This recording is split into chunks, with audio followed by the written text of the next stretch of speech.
Call meeting to order. I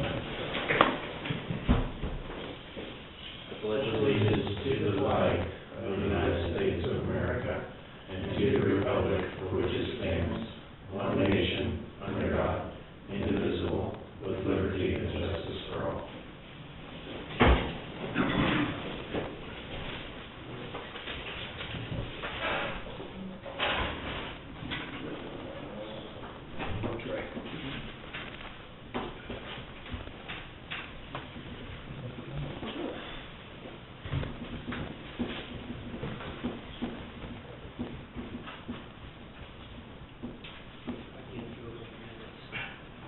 You get a chance to read them though, just to see. Oh. Yeah, let's read it real quick. I didn't see anything.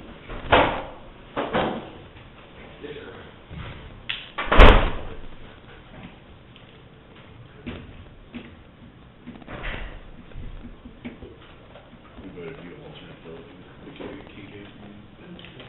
Just make sure the name would show that. Yeah. You have to write it, so we'll just, force call you in there.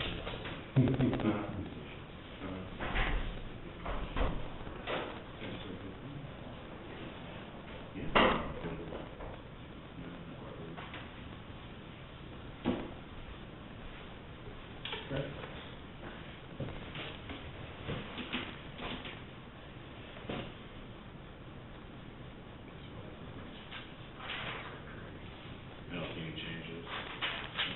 Mr. Chairman, I make a motion we approve minutes. I second that. All in favor, signify by saying aye. Aye. All opposed? Abstained. So carried 201. Looks like you guys actually did some work, so I should compliment you for that, so. Yeah, I think right there towards the end of the extension, council, you read that was for the. Yeah, I seen that I'd seen it on the agenda there, they came up there, so they are starting to pursue who they talking with, did they say? They really wouldn't say, but I presume that we can do it. Mhm. Because you have trouble keeping maintenance and everything that is there. But they don't realize it's not much more.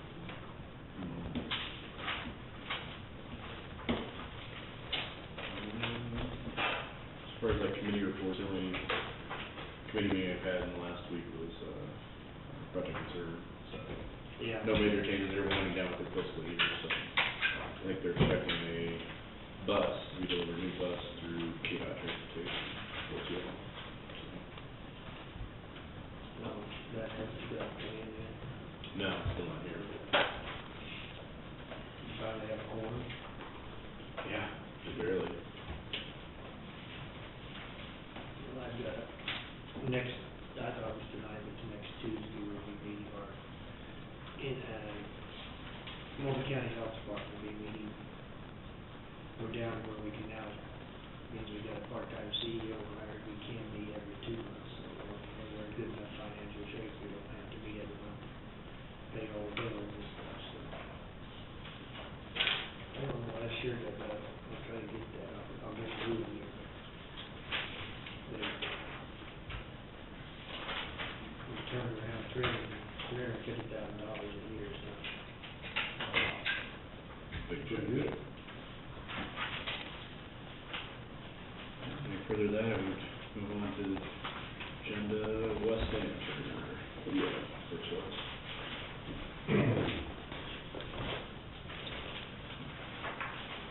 Okay, first I have just one thing off this week reports.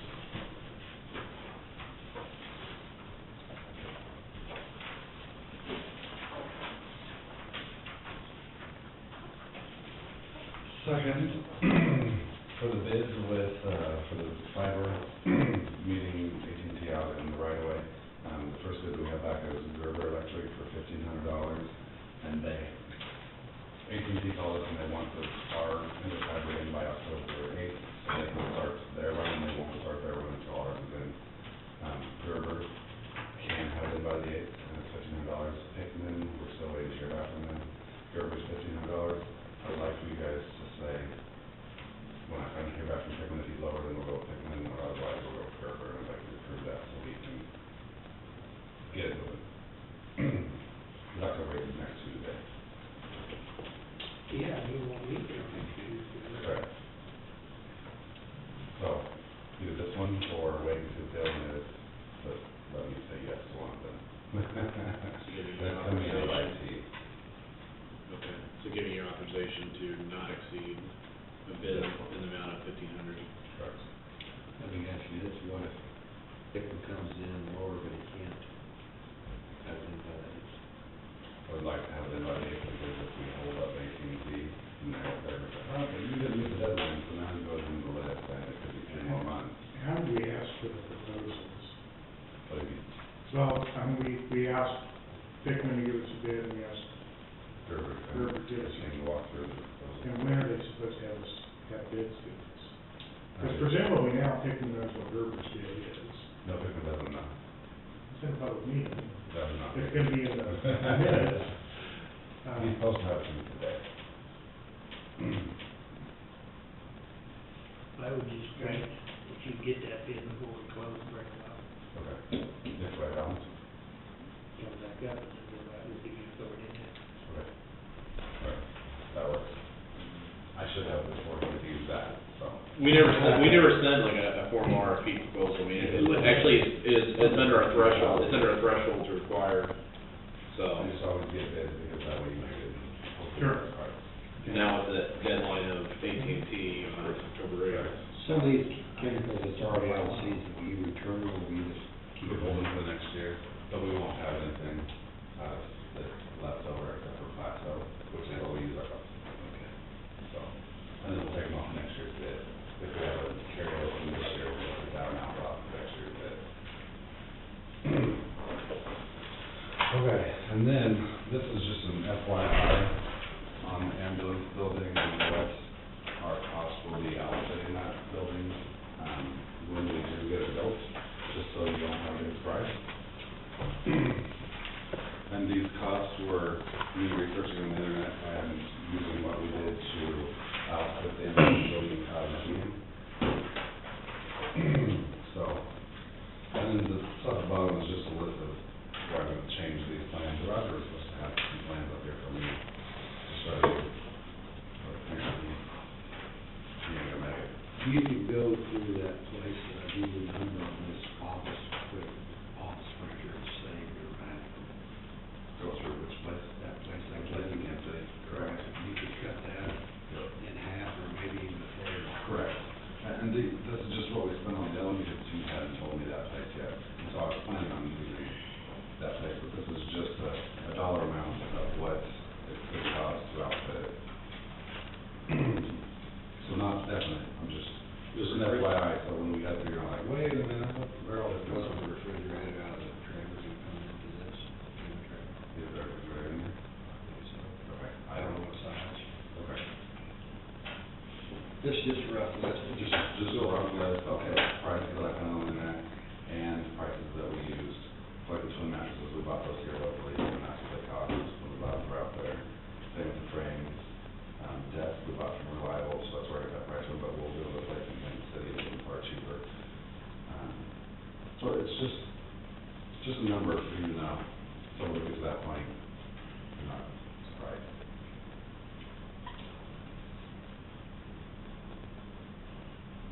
And the bottom marker is just stuff that I did change over time.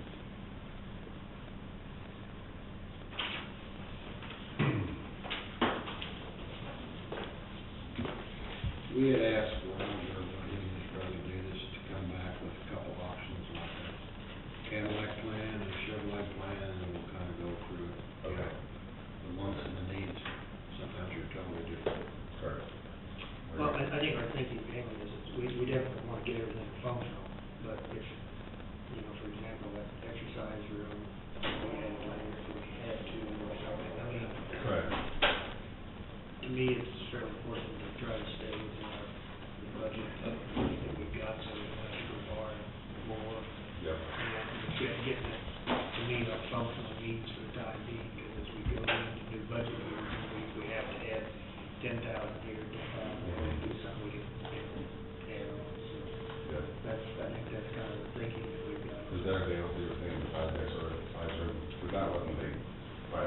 really haven't seen that.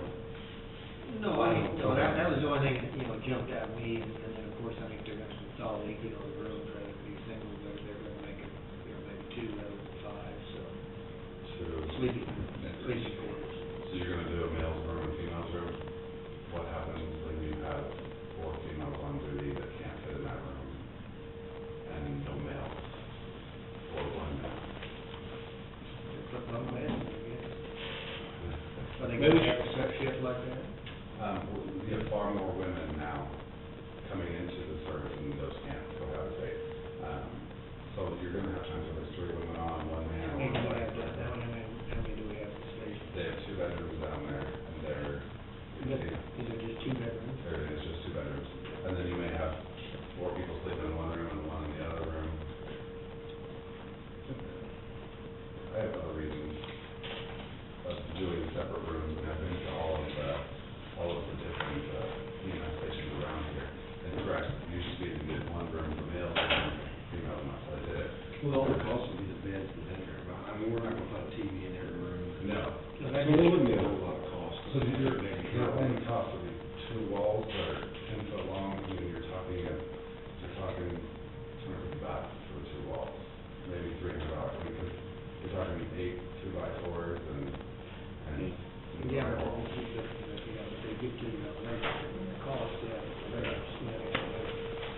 I'd probably suggest wait and see like what architect would show us, and then you can start kind of making some changes based on that. I mean, there's not a lot of for 4 versus 2, and I understand what you're thinking. Okay, that's awesome. You won't save much. You go to you'll already decision on 100%. But you won't save much in doing so.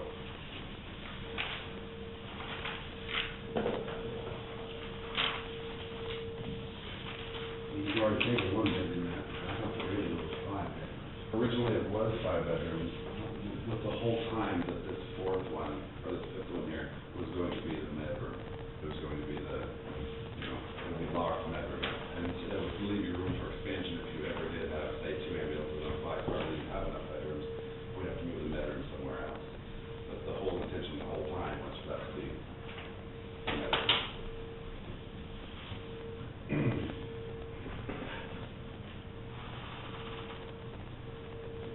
And the exercise room, correct, I agree, to me, that's not needed.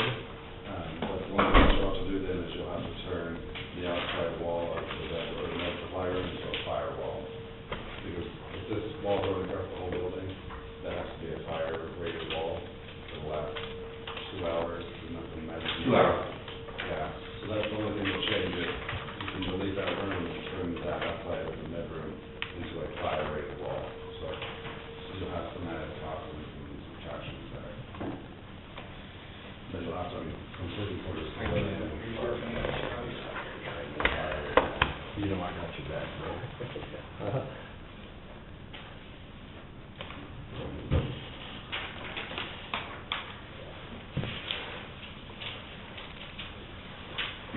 I don't know if you want to do this or not.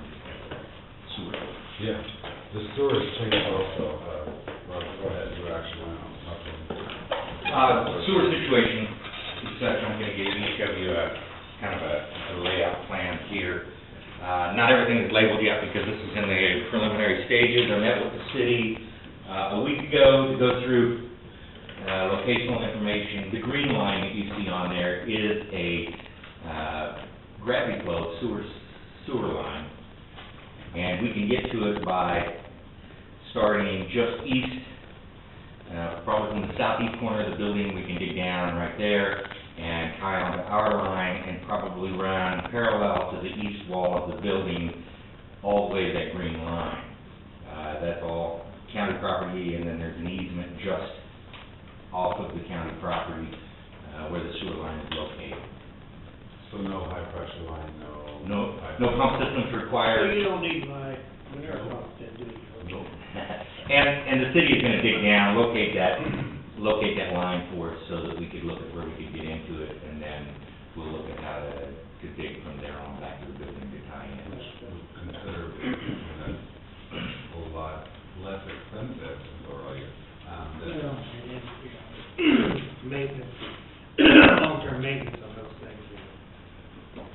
issues too. Yep. When they don't work, Absolutely. when they don't work, I mean, then you still got mess. We can't cross the blue line though, is the situation, because that's the creek and we really don't want to get down under that. Wouldn't have flow then. Back to Roger's map, on this says garage area, what is that gonna be used to the north of that, to the left of the garage area? Oh. We're back on the plan. What that is at some point, we can fill in that dock and make it all level. There'll hopefully be a road bridge thing and not paying someone else to do so. And then use that as a third bay for expansion. We're not doing that right away, I'm gonna stay it on for now. But the future road, we could fill that in and that would be a third bay. They have to fit 3 ambulances in there and a fire car. So,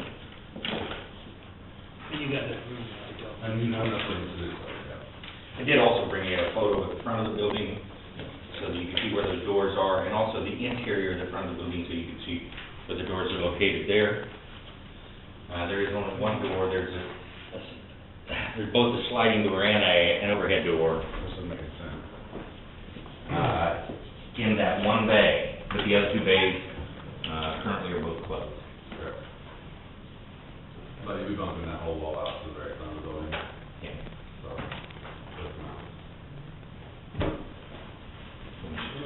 Came up. Outside that. What are those pillars, are they 20-foot span? Yeah, Yes, they are. Those are not gonna move. yeah, that's Yeah, sir, you could make it this way, George, I mean, it's correct. Right.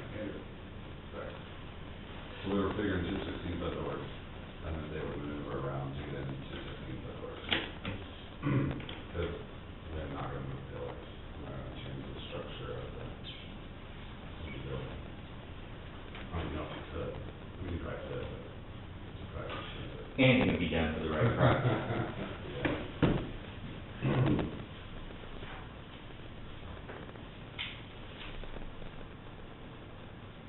Is there any storage in this area?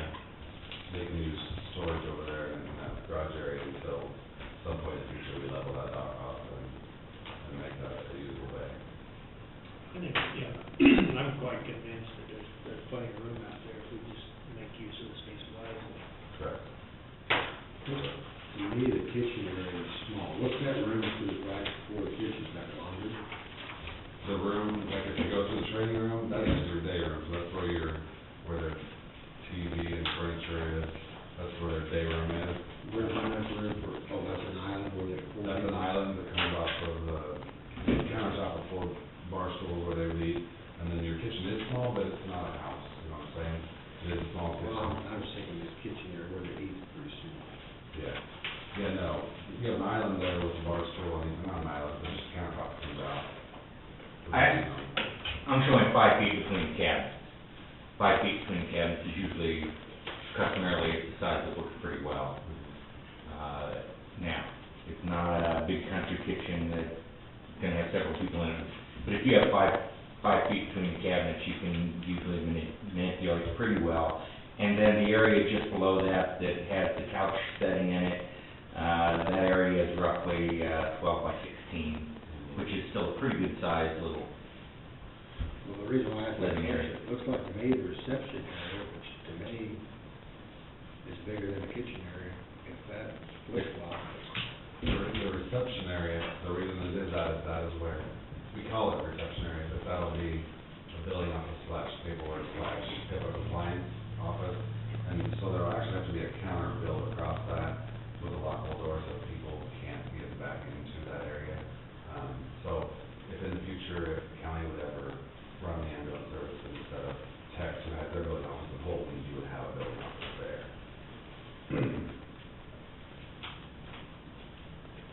So we're making it for, we're building this for, it'll accommodate no matter what we do. That's good, that's good thinking. But we already have the plans, there'll have to be a countertop and lockable door there, so it's HIPAA compliant.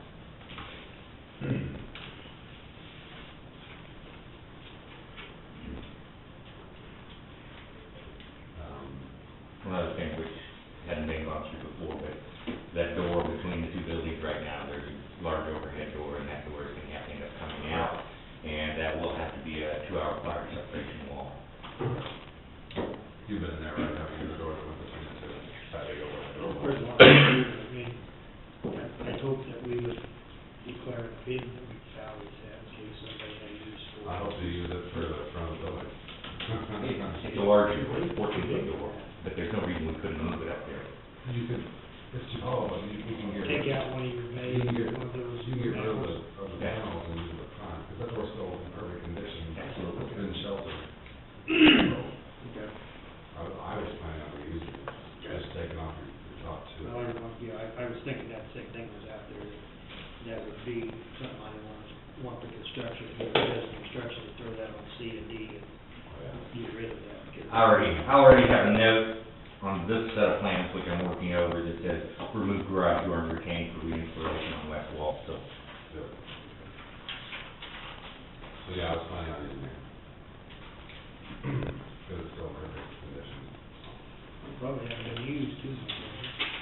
Nope. It had, and you already have your openers that are currently there for opening that garage door and for opening the other garage doors that they don't use, or they look brand new, so they'll already have those. Which is about $1,800 a piece, so it's not cheap. The cement in the front where the reception area will have to be broken out and leveled properly, because we're moving that wall out with that existing concrete slopes at a 3-inch. So at least that area will have to be broken out and leveled.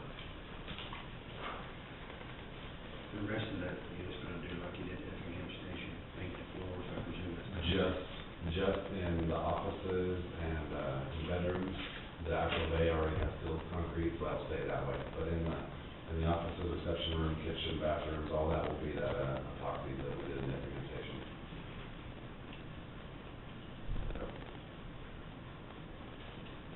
Will we have to add any more heating or cooling units to it?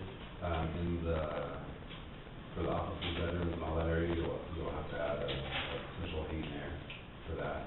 And then for the actual bays, I would suggest using the same style tube heaters that we have over the rescue side of the building, because what those do is they heat the ambulances and the floor that's in there, so when the doors are opening and closing, you're not losing all your heat.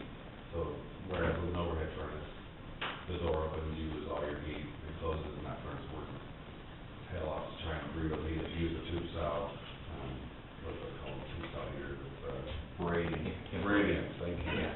If you use the radiant, you don't lose all your heat when the door opens, which is going to happen a lot.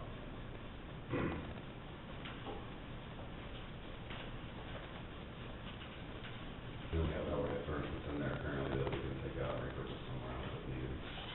Because you wouldn't use those. What's that, is that one? Natural gas. It's natural. I was trying to think, do we have a recyclable oil or heater out there? There it is. But Matt's gonna, I think you said something better, maybe use it in the shop.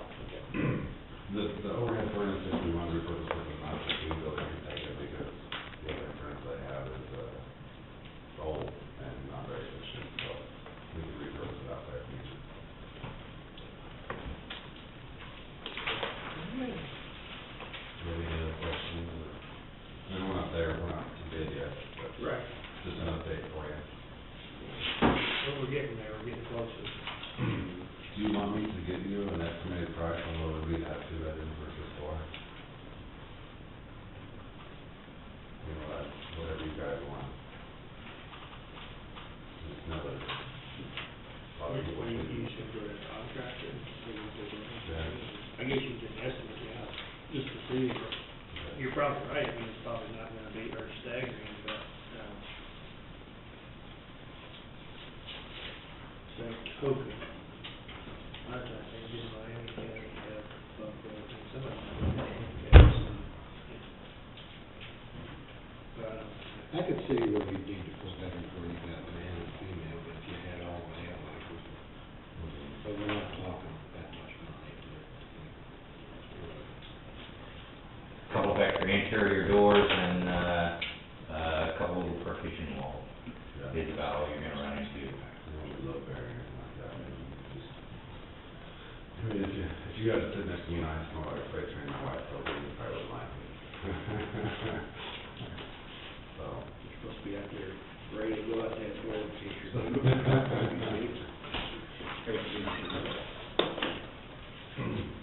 Oh, and the AOS. For the OS, and then there's, that's the key plans. I didn't check the market dates are. I don't have a chance to, but I was trying to get that done, you guys. Okay. So I will take this and figure it out and I'll call you now. The only thing, Roger, I had on this DEI contract, I would like to see a total amount of Russians to break out. Okay? Of course, I guess. To not exceed. Actually, throw a do not exceed number in there, and, we'll just get the list with it. I don't have any problem with that. I think I mentioned to you that it could be under $2,500, and, if that number is agreeable with you, I'm sure that we can throw that in there. If it's gonna run more than that, we'll certainly come back and talk to you about why. So I think, Pat, I think we had a discussion a little bit later or something like that, discuss. Well, I think I got, we probably should do that in executive session, so we wouldn't take long. Do you, I'll talk to you about this later. Okay. No problem. Thank you. Yes, that's right. Thank you. Mr. Frank, Good to see you. You got your plan, didn't you? Yes, I did. Sure. What's going on, Mr. Stitt? Come on out. We run out of donuts this morning, Do so, I look like I need donuts? you look pretty good. Hertz done, thank you. Somebody of our generation said last night that, he, for his, through his back out reaching for a Krispy Kreme not long ago, he was old man. Oh, well, Little Debbie's are right down. The little snack. Anyway, we had a meeting between the city and the county, well, I won't say between the city and the county. We had representation from the city and the county there as far as the commissions go on, trying to do what the federal government can't, and that's get some negotiation going in a solid waste situation. They're not very, they don't want to have a tipping fee established on the city citizens and asks. So we came up with a solution, but sadly, we were just advisory, so we can't rule it. And did anybody take some notes at that? Because I can take it from the hip, but I don't know how close I want to be. I did take some notes. Well, then I'll shoot from the hip. We're looking at about $110,000 swing.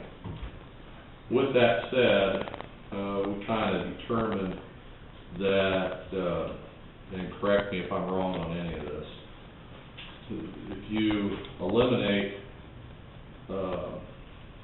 County Lake dumpster, do away with that, we got, which will amount to, what, about $15,000, 10 to 15? Between the tonnage and the contractual obligation. Right.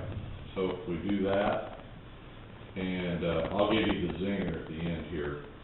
The city of Atchison will contribute another 4% to bring up another $35,000. Is that correct? Somewhere around there. $40,000? Yeah, so we're gonna come up with that. So that's 45% then? Yeah, that's what I was, that's my question, we're talking, add 4% to the sales tax. Right. Okay. Right. Well, we wanna keep that open. You want dollar amount, probably. All right.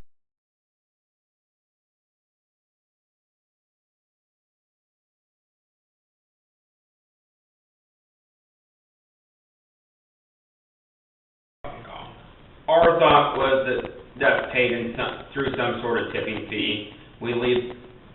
That we still pay the 41%, that the extra $40,000 comes through some form of a tipping fee, maybe around $12.50 a ton, but it's up to my bosses on how they wanna assess that, whether they wanna pay it out of the sales tax, or they wanna put it on the water bill, so that's their decision on where that money comes from. They find the shrinkage wherever they can in their budget. Right, that's fine.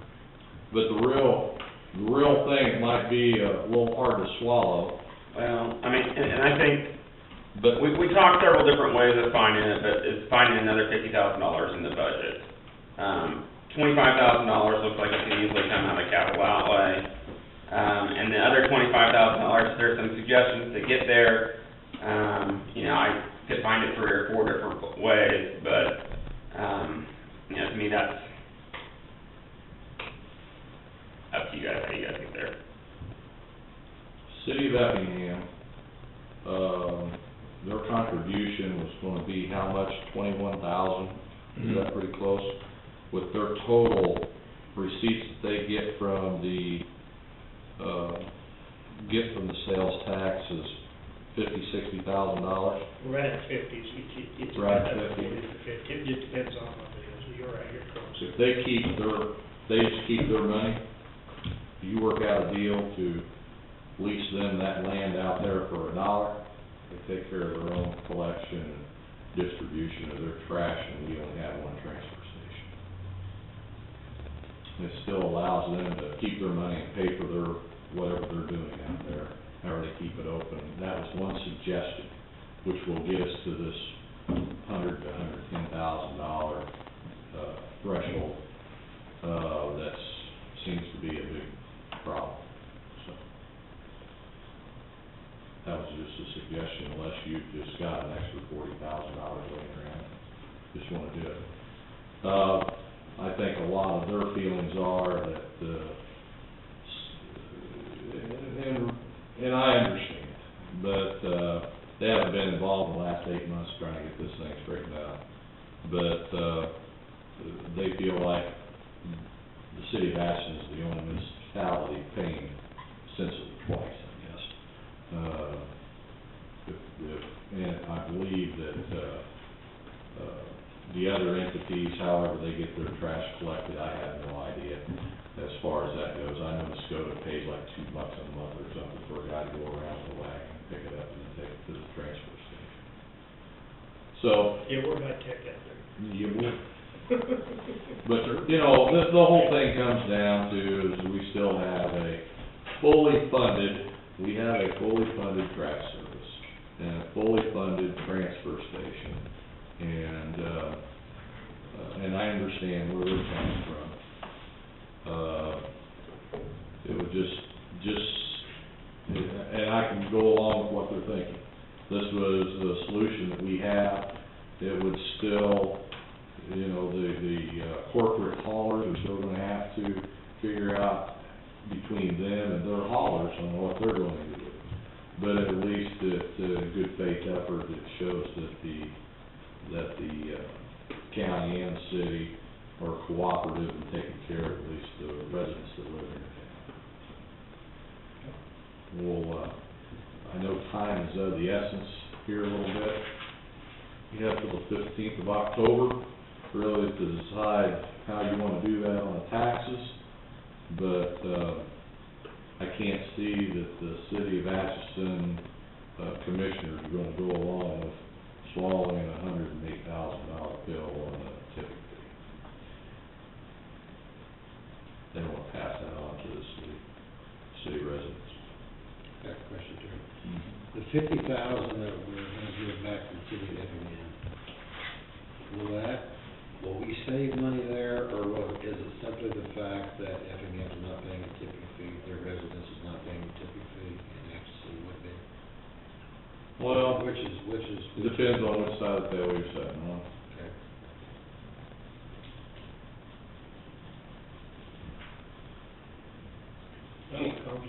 Yeah, and I guess our thoughts would be if we had a tipping station or a free dump station in downtown Ashland, would we need a trash service? You know, could we allow our residents, give our residents at least an option at that point on whether or not to use that and maybe have voluntary trash services, since we're about 6 miles, I think 6 miles from the transfer station, which know a lot of Atchisonians, the world does fall off what's this.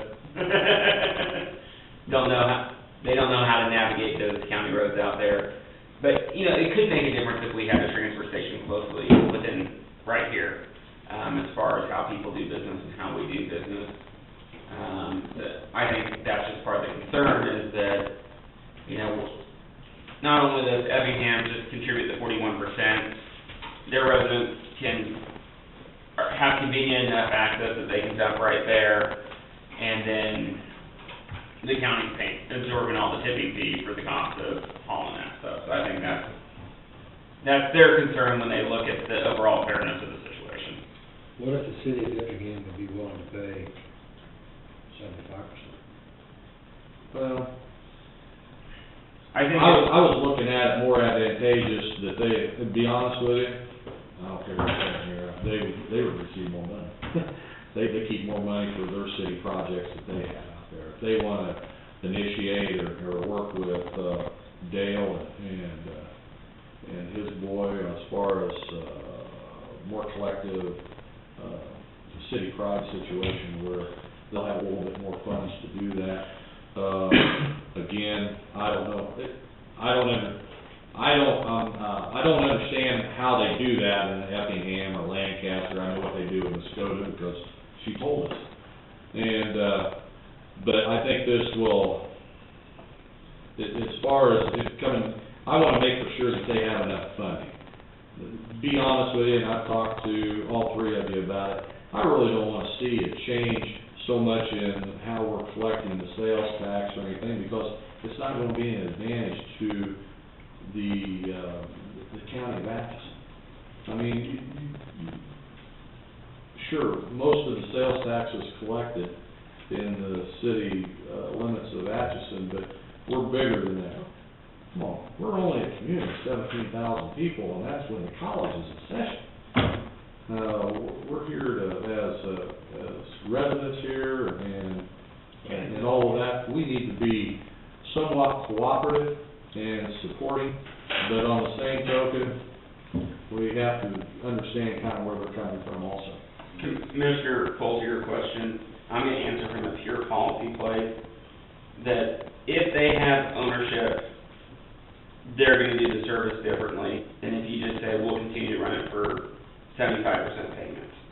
If they have ownership of it, they can look at other options, they can go to the market for answers, and, you know, let the free market work. Whereas if government continues to subsidize it, says we're going to take care of it like Big Brother, then we just continue.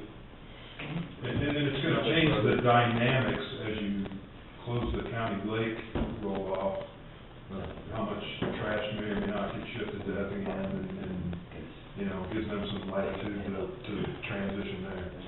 Well, our tonnage is sure to go down from all the Horton trash cans. Surprisingly enough, Chase, I've checked it 3 times, and didn't you say that you were surprised that there's less coming from Brown County than what you anticipated? That could be season 2, because Matt last year when we was doing the data, both times as you checked it, it was 50%. I've only been through that park one time, and the only one time I was there was a Brown County license plate coming in there, so, you know, and they may have lived right there, you know. Is it a big deal? No, it's not a big deal. Is it a big deal? No, It doesn't need to be that. well, for the amount of traffic that you have out there, you know, I'm sure that if you work with Trey, he can get you in on a buy on some 95-gallon trash out there in various locations, throw them in the truck, either haul them into Atchison, landfill here, or over to, or you can check the department store, I might throw that in. Yes. So. Yeah, we can't even, if you offer that, we can't even go to Walmart after October 1st to compare shopping. Walmart's out in the market on that one too, so. We don't worry about Walmart, we're more interested in the downtown businesses. But, anyway, I would like to see you, put some forthright attention on this as quick as we can.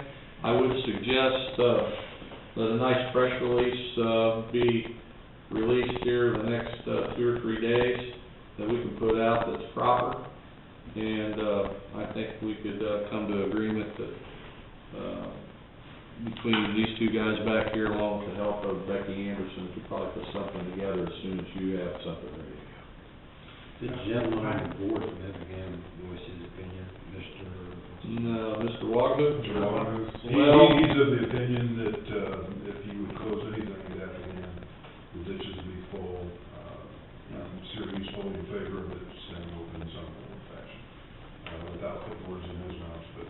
Yeah, I think as long as we have it funded somehow, and you're under a contractual agreement so far to the, but I'm sure it can be negotiated. Are both of those at the County Lake and Effingham found the same, plan with Martin's Trash Service? They're both at the same agreement. So, I'm sure that can be negotiated as long as there's some, I'm sure there'll be some good faith with the continued contract, with the city of Effingham. I think your solid waste plan would have to be amended if you're going to close that site. Well, So I think you have to get an engineer back involved in. We've already submitted our 1-year update, and it's, Oh, we did? the plan, well, I submitted the changes to Chris Cox, we haven't submitted to the state still, but the changes that are gonna happen in the next 3 to 6 months will go on the 5-year update. It's kind of a reactive, is your management plan. So, Did they include closing the Effingham facility? no. No, the only thing, material changes that we now have, we accept extreme recycling at the transfer station. Would that be a closure or transfer? Well, either way. That's up to them, I would say. You know, and as far as the property, I would assume it's owned by the county. So as long as you work out an agreement, you know, $1 a year lease or whatever you want to do, that's strictly up to your decision. But if they would go along with that, I'm sure that you have to push some numbers and see where it's at. I think it's a doable deal to take care of all the citizens of the county.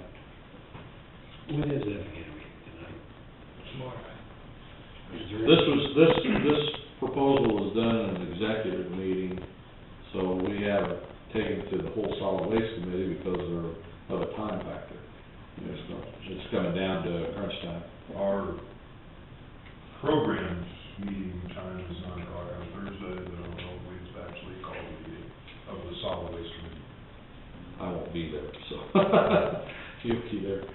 But, I don't interrupt you, but I just have a question.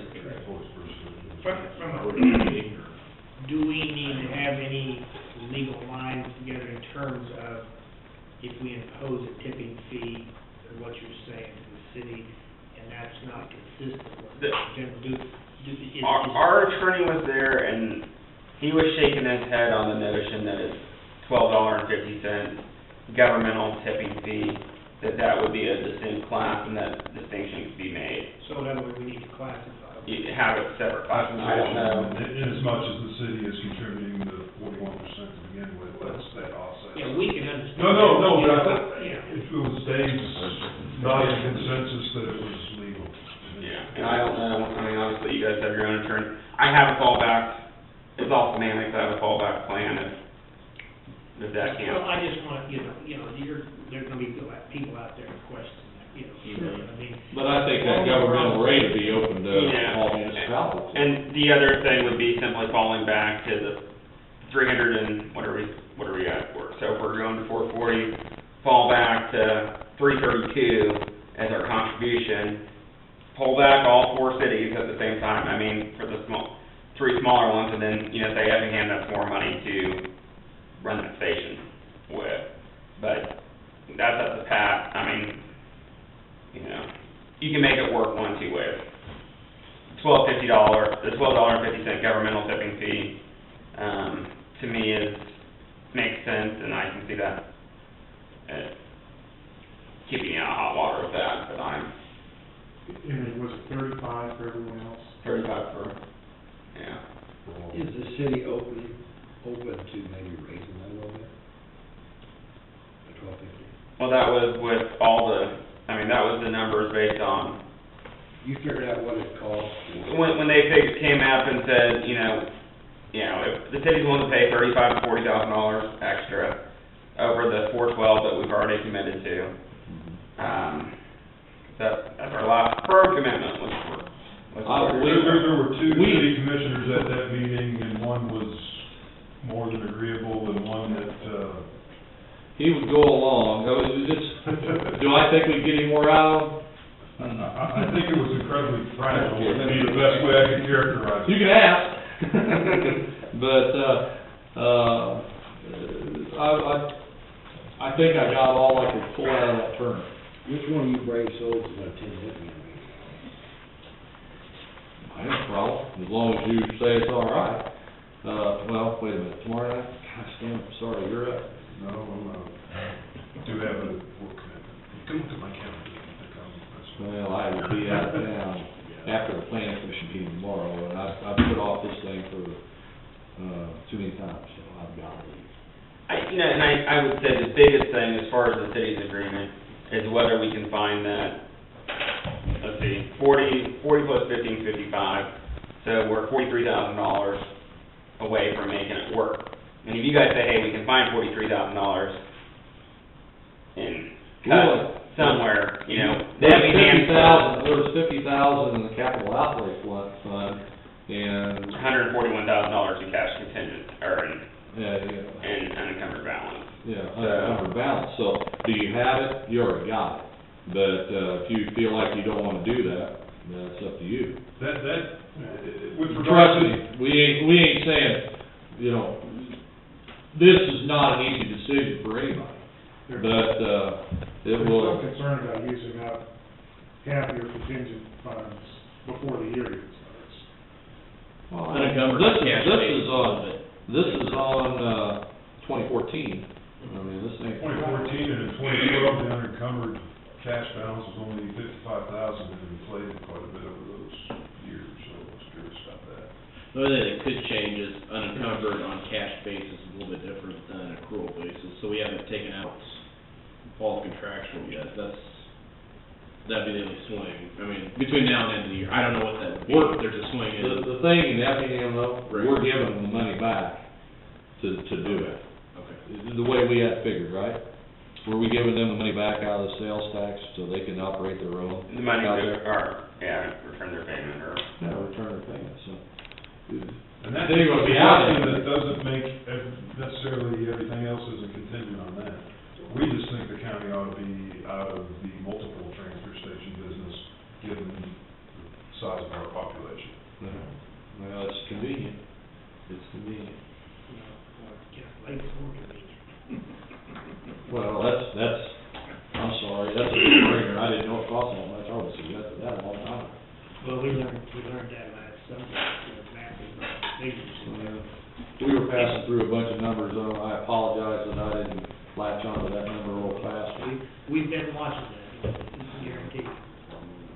But,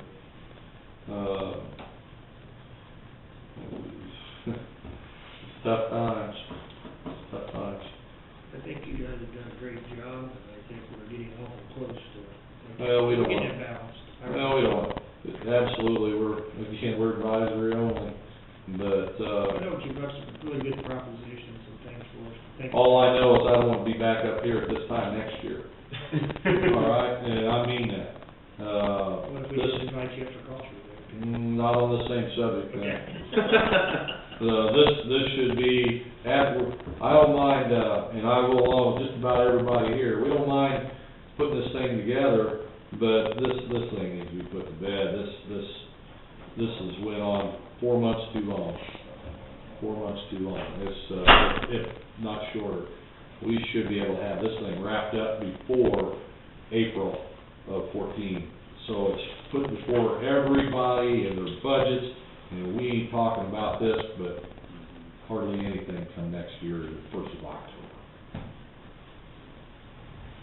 That's our advice.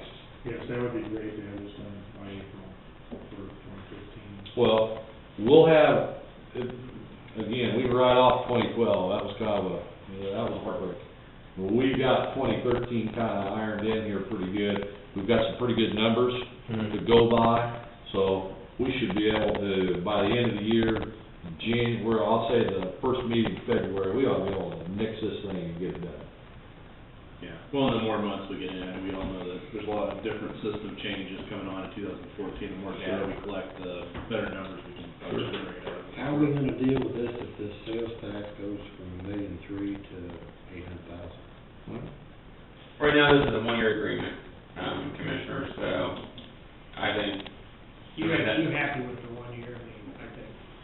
I would prefer 5 years, I love you guys, No, but I'm he's not. right with Derek, and, you know, I think 1 year, 1 year in the short term. Look, we're transitioning, I mean, I. Transition. I mean, because Yeah. then we don't have to go back and read it, I mean, because as we go into this, we can, because, you know, this implementing the tipping fee, I mean, we're gonna have a few glitches here and there and stuff, and I'm happy with the 1 year. I realize you're gonna have to go back and, you know. We get to do all this all over again, but, same token, it isn't fair to either side to do more than that on this first year. But I would think that a 3-year agreement can be worked out. I agree that we need to get away from percentages and go to dollars, because we'll know, and once everybody is committed on their dollars, then you can do whatever you wanna do with the residual of the sales tax contribution. Yeah, one of the things I kept on hearing from the city commissioners as we worked through this was, I don't want to write a blank check. I felt like I was writing a blank check at 100%, and I still feel like I'm writing a blank check at 41%. You know, here's 41% of what we collect, now go buy a transfer station. I think they just, you know, their whole thing the entire time has been, show us why, show us how you guys have tried to reduce costs, and show us why you guys need additional funds or need these dollars. And I think that's there's still some, and I think that needs to be a part of any 3-year agreement, is how do we monitor cost out there, because as a career bureaucrat, the one thing I do know that if government's given money, it tends to always, without a doubt, 100% of the time spend the money. Whether it's on office. And you might get 1 or 2% back, but government's gonna spend the money that comes in. And the focus that this whole discussion's brought is, gave you guys a laser to cut off a lot of stuff, and we surely appreciate that. Well, a lot of times it seems like you just look at revenue source, you don't always look at the expenditure side to see what's really there. That's, a lot of things is overlooked. I think everything that you brought forth, we talked about it, we had the plans to do it, but you guys just speeded it up a little bit, which I appreciate, because it needs to be done. We're all citizens, So we probably need to discuss a little further, and then, because they talk about press release, and. We'll discuss it a little further. Yeah, definitely a meeting tomorrow. Yeah, we need to have something that goes in. do you have any more meetings coming up before? The city commission meets next Monday, correct, Rick? Meet next Monday, Yeah, that's what I was. you know, the biggest thing, I need to know that you guys are okay amending that agreement to $12.50 tipping fee, if that's okay with that language. Okay. I have no problem. All right. Do I need to come down and represent? Yes, and I think it would be nice if you would be there, and both members of the chair and vice chair would be So there. we draft up the revised resolution proposal. I don't like to say. Maybe like you're not. Well, you know, there's a resolution now, I guess really all we're changing is, well, just really one paragraph about the tipping fee. Yeah. Going from $35 to Yeah. $12.50, unless the city of Atchison's agreement is contingent upon us shutting down the transfer station at Effingham. No, that was a suggestion. If they wanna come up with $55,000 from some other source, All right, yeah, that's up to them. I mean, at the end of the day, That comes be- with a lot of apprehension in giving that, because we're both, all of us, well, I'd say half of us on that commission have great business relationships with people in the rural areas, so please, don't make it, it's just one of many suggestions you can do. You know, from the commission's standpoint, there's two things that I keep on hearing. They wanna see ways that you guys are trying to contain costs, and they wanna make sure you guys have professional help, because they think that helps show their numbers. Hey, Trey, there's no psychologist will take this. Is that what you're talking about? Yeah, do not put that in our resolution. I think after we get this trash business behind us, the county and the city need to get back and have some meetings. Yes. Start getting more pro-community versus on city, on country. Because there will be no winners if that comes to I'll that. bring the sledgehammer. And I do assume you want us to get the solid waste assessment going, correct? That's in the resolution. Okay, I know, it continues, that's right. No, that's our intention, 100%, okay. That's. We're not dragging our feet on that for any. I know, that's the reason it's in the resolution, so. Yes, and I think that was a good addition, I have no problem with that. I have no problem. All right, so I don't know what else you guys need to do, but that's, whatever you need to do. I can be there next Monday, that's not a problem. Okay.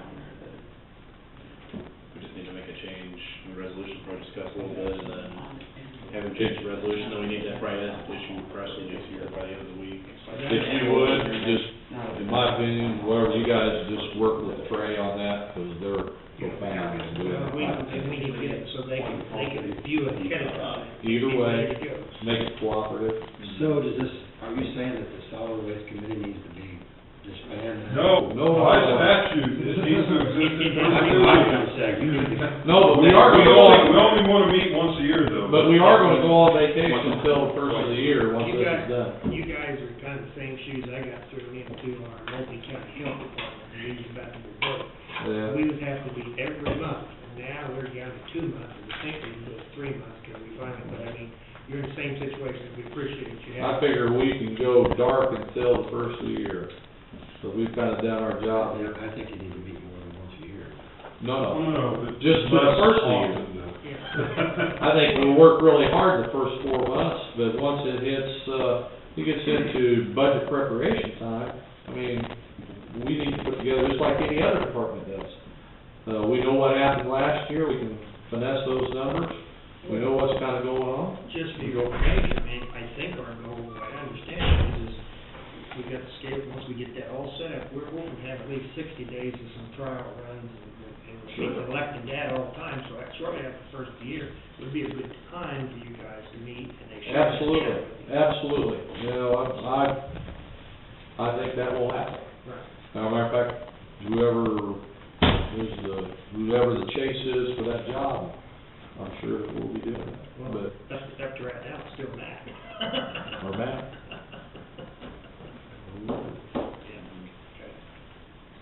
All right, Yep, any more out of us? Thanks again. thank you very much. Thank you very much. Commissioners. Thank you, Trey. Thanks, guys. How you doing? You guys know what I mean. Okay, guys. You have like POs real quick, you got, He's on. Yeah, you guys wanna move that to next week, or? No, we want to go with that, we're ready to go. Yeah. Okay. We worked a little on the work session, I think that Okay. Do you wanna do it after 360 Energy, or? Is there anything to discuss? I don't think. Well, the only thing I was gonna bring up is that, and I know we're not gonna get out of it, is we're gonna have to, we're gonna have to hire an engineer. We saw that. I think. That's the only thing in the whole thing that, I think we get, I mean, we're not gonna get around it, but I think we will be okay with the budget that way. right, and, if we do hire a consultant, I mean, it's just, I think all we're gonna have to do is, have them size the culvert for us and do some simple drawings, turn in the permit. I don't think it's gonna be, you know, maybe a couple $1,000 deal, probably at the most, I think, Yeah. so.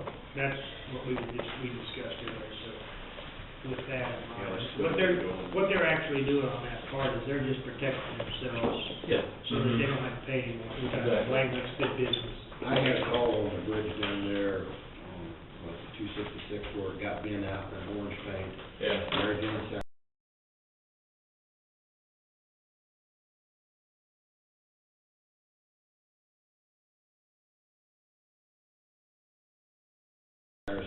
concern. She thought that was temporary, and she would like to see that. Yeah, we'll get it done done. and cleaned up, and put a new piece on there. Yep, I got that on my to-do list for, it'll be done within, in next week.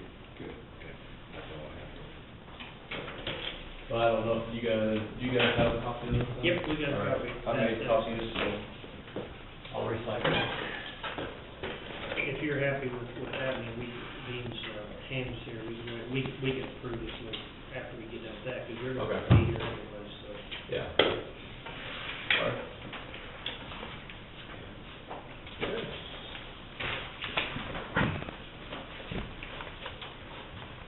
Morning. Afternoon. Good afternoon. Hi, John. Yep, I got one. You got one? I got one. Still got one of mine there? Thank you, John. You bet. Oh, I think it's probably here, but that's fine. They make good handy. That's what I use for notepad.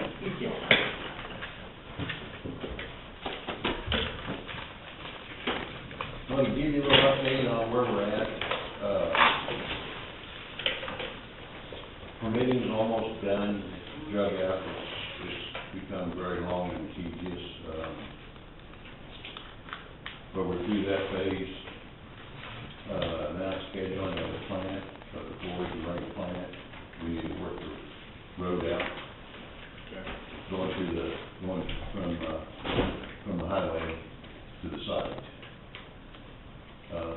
Your company's there. Now, I guess the last time you elected, I think, it was undetermined as to whether or not the township was gonna continue to maintain it, or whether or not the county would maintain it.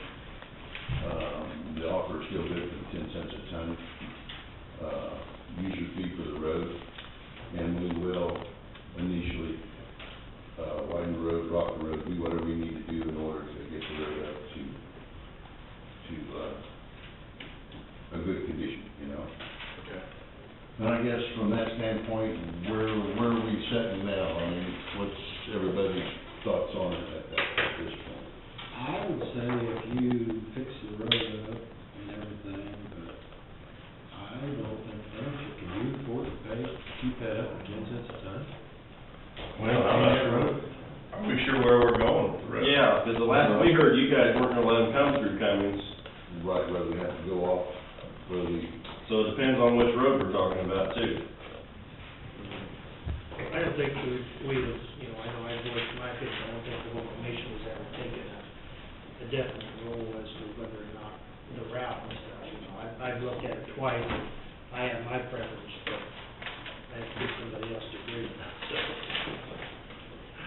I think my only concern there is we know that road going through Cummings, realize not that many people, there is a little bit of safety factor, and the fact that is not, when he did, from what I've been told, if you find out that can get a little bit seepy there, and for us, that's one of them blacktop roads that probably was never put in right, and the base, it's gonna take us, we probably have to redo it within 2 or 3 years, if not sooner, if we maintain it, so I would like to look at an alternative. Where is your entrance, exit, or whatever you want to call it, roughly where is it gonna come out? it's basically gonna come out about,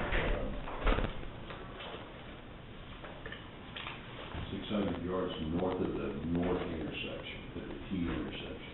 How far, 600, So, yeah, right there at the jog in the road, I mean, that jog? yep. Okay. We wanna be able to come out where we come out and have to make a right-hand turn to get on the road, rather than come merge the traffic, because then that always, just from a safety standpoint.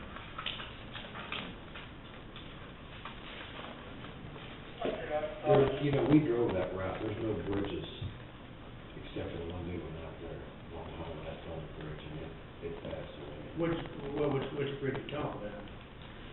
On McPherson? Yeah. I think there is only one bridge on There's the. only one bridge on there. Because the alternate route wasn't that to come north a little bit, then head west and then come north? The alternative, the first time was to go south and hit, and then come in on Lincoln Road there, but that's dangerous. When you're coming down, that's pretty dangerous. my thinking was to go north and redo that other small road, what is that, 200? 222nd. 222nd. Go to the right, back to the west, and then come back around. It's actually just a little bit, because of the way that road's curved, it's just a little bit west. And I remember this is on my house. And here again, it's a township road. I don't think there's much of any rock face, but I mean, it would take some base to get in there. But I think from a safety factor, you would then bypass town, and you're gonna come in on a good road, and you enter the highway. There's a little bit of an incline there, but the bridge structures and stuff there, I think, well, wasn't it that one bridge we thought we'd have to check it out? It's a concrete, just a one little concrete. You're talking about coming down the hill into Cummings, that's what you're talking about, right? No, the one on Lincoln Road. On Lincoln Road. Oh. I think it was the width, wasn't it? Huh? We was concerned with the width. What bridge are you talking about? Well, there's a concrete culvert right there with concrete massive just north of the newer bridge. Yeah, you're talking stopping at the stop sign and then going west and going around town rather than going in front of the church. There isn't one down. Well, No, there's 222nd Road, that's a mile, it'd be actually a short mile from where you're at, but you'd be turning west half on it and for a short half mile and then picking up Lincoln Road and Yeah, but what he said's correct. He said don't go down by the church, which that way he would by the church. right, yeah, you wouldn't be coming into town, you'd be a mile out town. I think we probably have to do something. Well, that's That what I'm highway saying. conversion. Okay, so we talking a mile north of or south of town and go west? Is that a mile or half a mile? What is that? What? 222. I think that would be right there at, Top of the hill. that'd be just south of there. Well, two bridges are Sure, they are going, Down by the- they're gonna go out west.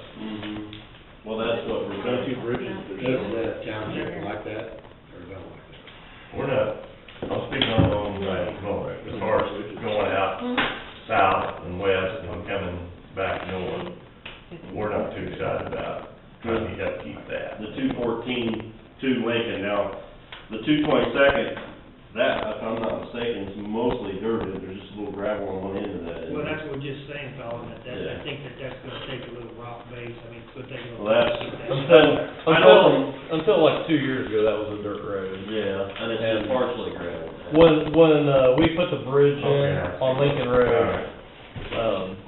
they gravelled that road for access to get around it.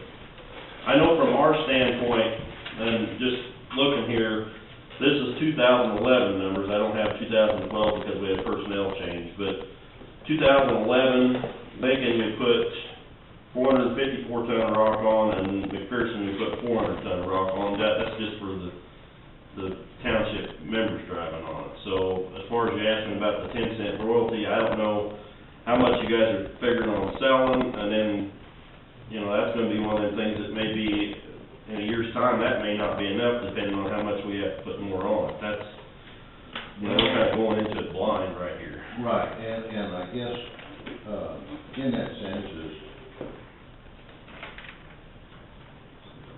say that,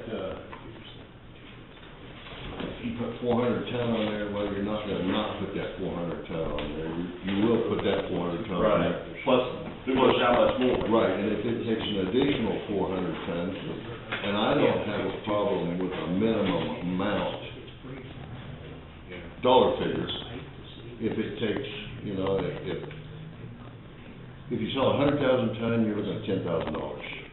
What I'm saying is, you know, you don't know how much you're gonna sell, and we don't know how much we're gonna take, so, you know, it's kind of a leap of faith on both our accounts, I guess, is what I'm saying, to try to figure out. Right, if we put a minimum, say we guaranteed you $3,000 worth of credit. If we didn't sell it, you know, if you only sold 5,000 ton, which won't happen, but let's say for instance that you did, you sold 5,000 ton, we would guarantee you, say, $3,000 worth of credit, which in turn should buy enough rock to compensate the use for that amount. But another good thing is, they're gonna go in and do the initial road work, you know, for you. Yeah. So, I mean, that's gonna. Right. typically, the way these things run is, once you get the base put in there, it's nothing more than maintenance, you know? Like I say, you got expenditures, whether it's there, whether it's not, and this is on top of that need to do whatever. Well, the other thing is, I don't know what your rock is gonna be priced at. I know with your other quarries, it's quite a bit higher than what we're paying now too, so, you know, your amount of dollars you're saying isn't gonna go as far as what we've been putting on too, so. I honestly don't know what my competition's charging. You tell me, I appreciate that. All you gotta do is go buy a load.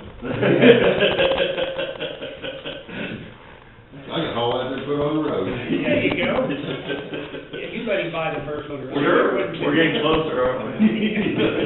Thought I'd ask. Probably just looking at it, that probably would be a much better route.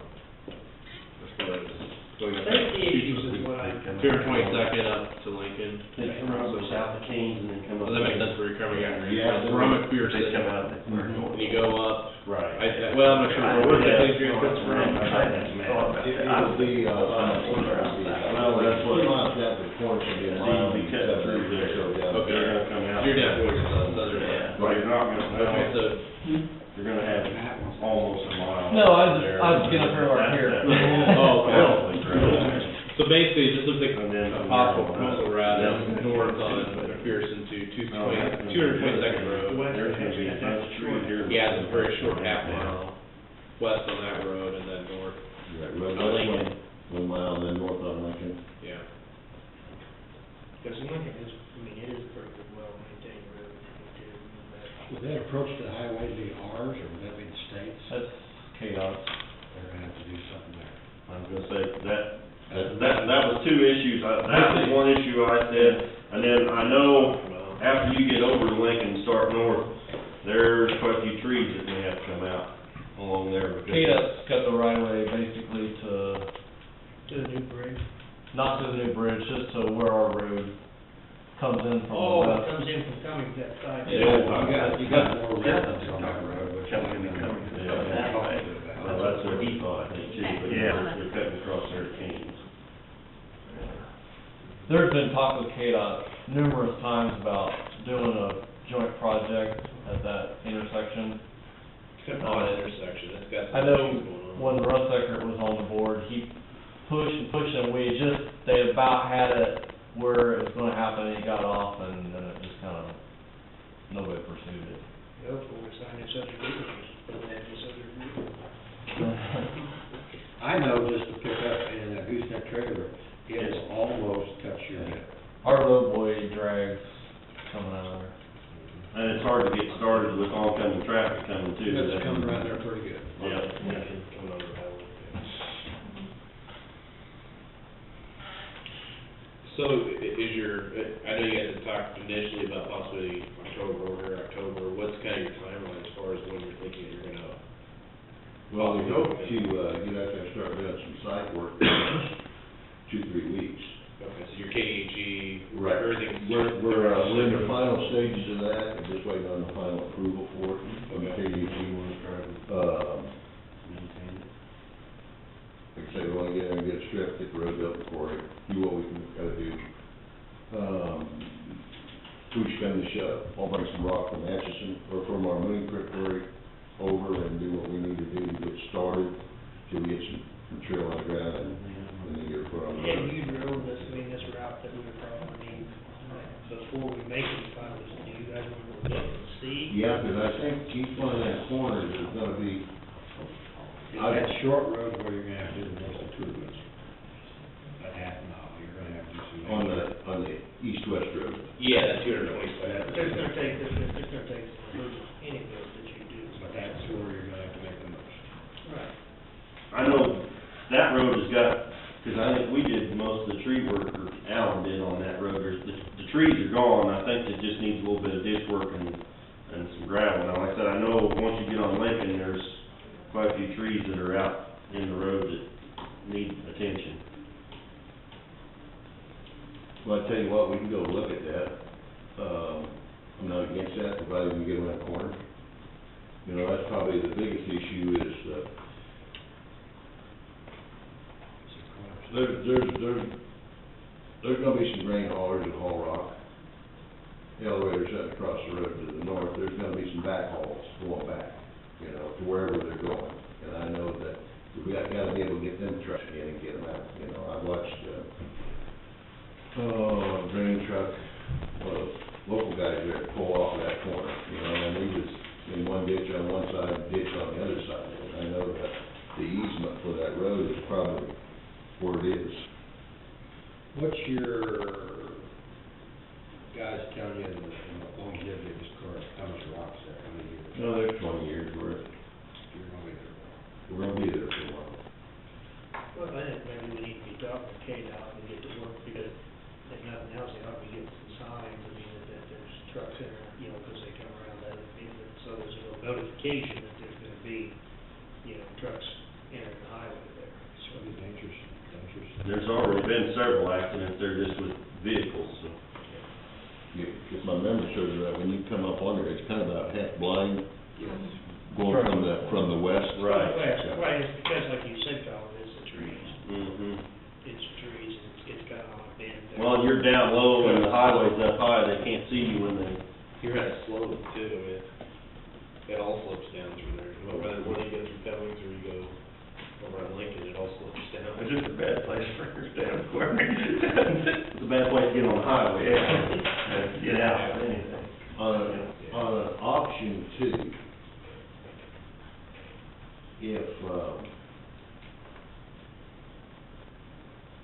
if we was agreeable to maintain the asphalt going through town,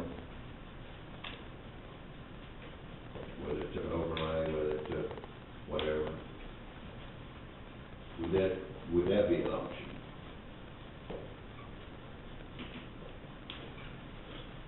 Anything's an option. I think. Well, they're smiling back there. Well, and I guess It'd be safer, it'd be bad for the community, Cummings community, but for safety, getting on the highway would be much better. I mean, you guys have You got more visibility down there. you know, you guys have the ability to post that speed limit, whatever, choose to do so through there, if it's 15 mile an hour, 20 mile an hour, whatever it is for that short pass. You know, I think, Well, I'm sure there's grain trucks that go through there. Yeah, yeah. Yeah. Well, that's what Ham's wanting, that's what I take it that the township's wanting. That would be our better, that's the better road to try to maintain to, yeah, I mean, You got less residents on that road except for when you get to Cummings. Right. And so you're talking about, what, two corners and you're on the highway or? 2 corners beyond the highway, you know. I think, you got stop signs at the bottom, so ain't nobody gonna go blowing through there. Right. Then also you're gonna have people that come up and either wanna cut through Cummings going to the east. or- Right, you're still gonna have your local traffic, which you really can't. You know, the commercial traffic, what is commercial traffic versus a grain hauler? Kids. Hauling his own grain, you know? How many trucks a day are you anticipating? You know, that's gonna be kind of seasonal, I would anticipate, you're gonna have more in spring, more in the fall. You know, the fall haul is probably when you would have the bulk of your material. As far as the local material, I would anticipate, you know, you get out of winter and going into, into Spring and fall. spring and fall is gonna be your two Whenever times. it falls out in the spring, everybody's hauling around. Yep. Will you be selling like rock out there? You know, I'm just saying, we've run some samples, we probably could, I don't know. I know that we will push product, but I don't know if we'll make asphalt there. I know that would incur a lot more traffic as well. It could, and it could be, and some of that would be seasonal through the summer, you know. But, that road's never gonna be a 50 mile an hour road. No. If we can crowd the ditches a little bit, One and then go through. and basically build the road up with some rock, it's like every one of them, they start out a little rough maybe, but they get themselves ironed in, and then it becomes that type of deal, you know, and it goes back to that, Oh, there it is, Huh? that 10 cents a ton. Like I said, if you haul 10,000 ton out of there, that's $10,000. Now, we know you're not gonna put $10,000 worth of maintenance. But, you know, in that sense, because we'll ask for that money to be appropriated to that road, you know, whether dust control can be applied. Well, that was my next question, because that is expensive, and I don't think, I mean, that, we can ever afford that at all. Right, not until and what we have done in the past is that we basically will take care of the initial buildup of the road. And maybe it's a one-time dust control on us to get it all stabilized, you know. At that point in time, we're paying you. You get a little slush fund to build up over here, so that from that first year going on, typically, there's money enough there to provide whatever type of. And that's how, you know, like I said, we just kind of leaping into this, not knowing just how much traffic we're gonna have as far as how much maintenance we're gonna have to do. Exactly, you know, and the market, who knows what the market's gonna bring right now. I would anticipate that because of the location and because of the next closest quarry, which is a ways away, that it'll probably be fairly busy to start off with, would be my guess. You know, I don't have anything signed, I'm not even sure you can buy a load of rock yet, you know? Get that price down, he done told you that. So then, do you have a proposed agreement with Yes. the township? We would have a road and development agreement is what we call it. Yeah. And, you know, to the extent that you guys are just going on faith, but gosh, you don't really know, I would think you'd want to have that agreement to be a single year agreement. Right. And they're gonna want an agreement that's a 20-year agreement to open, you know, to make an investment to open the quarry. But you see, I can almost,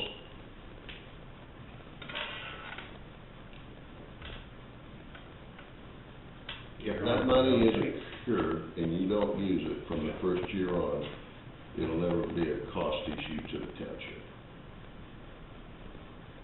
You know, if we supply the initial upgrading of the road, and even if we supply dust control in front of the houses, which we got 1.5 miles, and I don't know, see that, 1, 2, 3, 4, 5 houses, I believe. Maybe 6, 5, 6. You know, if you put 300 feet of dust control on either side of those houses, that does a pretty good job. You know, and in that sense, you're talking 3,000 feet, yeah, probably $5,000 to $6,000, whatever, it depends on the strength that you put it on. That's good for the dust control, but then on the other hand, in the wintertime, that road will break up the first, and that's where it needs the most attention. It can, if you don't get some depth in the rock when you put it on. I'll agree, if you go in there pretty shallow, you have to, right, you know, the crack open and water go down and you got problems, you know? One question I have probably more for Pat is, statutes or limit authority, we're talking about like speed limits on roads down there, that's a township road. What's our authority on setting speed limits on Yeah, those? I think they're the local officials. Yeah, Okay. that would be, Thank you. sorry, Mike, I had to ask. And I'm only saying that going through town. Right. Well, and that's, I mean, that would be the county, The county. once you hit town, and Yeah. as far as from the quarry to the stop sign there where you hit town, there's enough hills, I don't think you're gonna have to worry I about know no there's speed nobody limit. gonna be speeding, I don't anticipate. I mean, you might want an empty going in, but I don't know if you have to worry about the speed limit coming out. That'd be the same thing with green truck. Yeah. Yeah. That's one of the things we have to work on. Well, but you could say that reasonable people will drive fast on there. Well, you set the speed limit for the unreasonable people, you don't need the speed limit for the reasonable. Well, and that's very true. I mean, you don't need them in town to get reasonable people, they don't need stop signs for reasonable. I'm just saying, Yeah, exactly. from the area of the highway to the stop sign, you know, you got a pretty short stretch in there, and, No, that's what I mean. I'm not saying that they wouldn't, I'm not saying that kid wouldn't use it for drag strip either, but I'm just saying that typically, that speed is gonna be pretty minor, Limited. going by the house and the church and Your the. speed problems will be with the empties. Exactly. And once they turn off the highway, I don't think there's a long enough stretch there, they can get too much speed on it. You're gonna be getting down and then. Coming in, you got the stop sign, you know, on the other side. Right. You got, brake problem probably too. Yeah, I mean, I think those things, I think, can be addressed in that sense. I mean, we're not a policing agent, we can post the rules. If we post the rules, no jake breaking, going into Cummings, then in that sense, we would expect, like I said, I can't police it because I'm not there. If we have enough complaints, we can ban them from hauling if that's what it takes, you know. And sometimes you have to make an example, everybody will push everything to the maximum limit before they back off. Well, a lot of that involves us setting resolutions to be able to basically make anything achieve. Don't we have a noise resolution that has something about the, Yeah, I think you still have to set resolution on specific roads though, if I remember right. I think it's just like speed limits, specific resolutions on.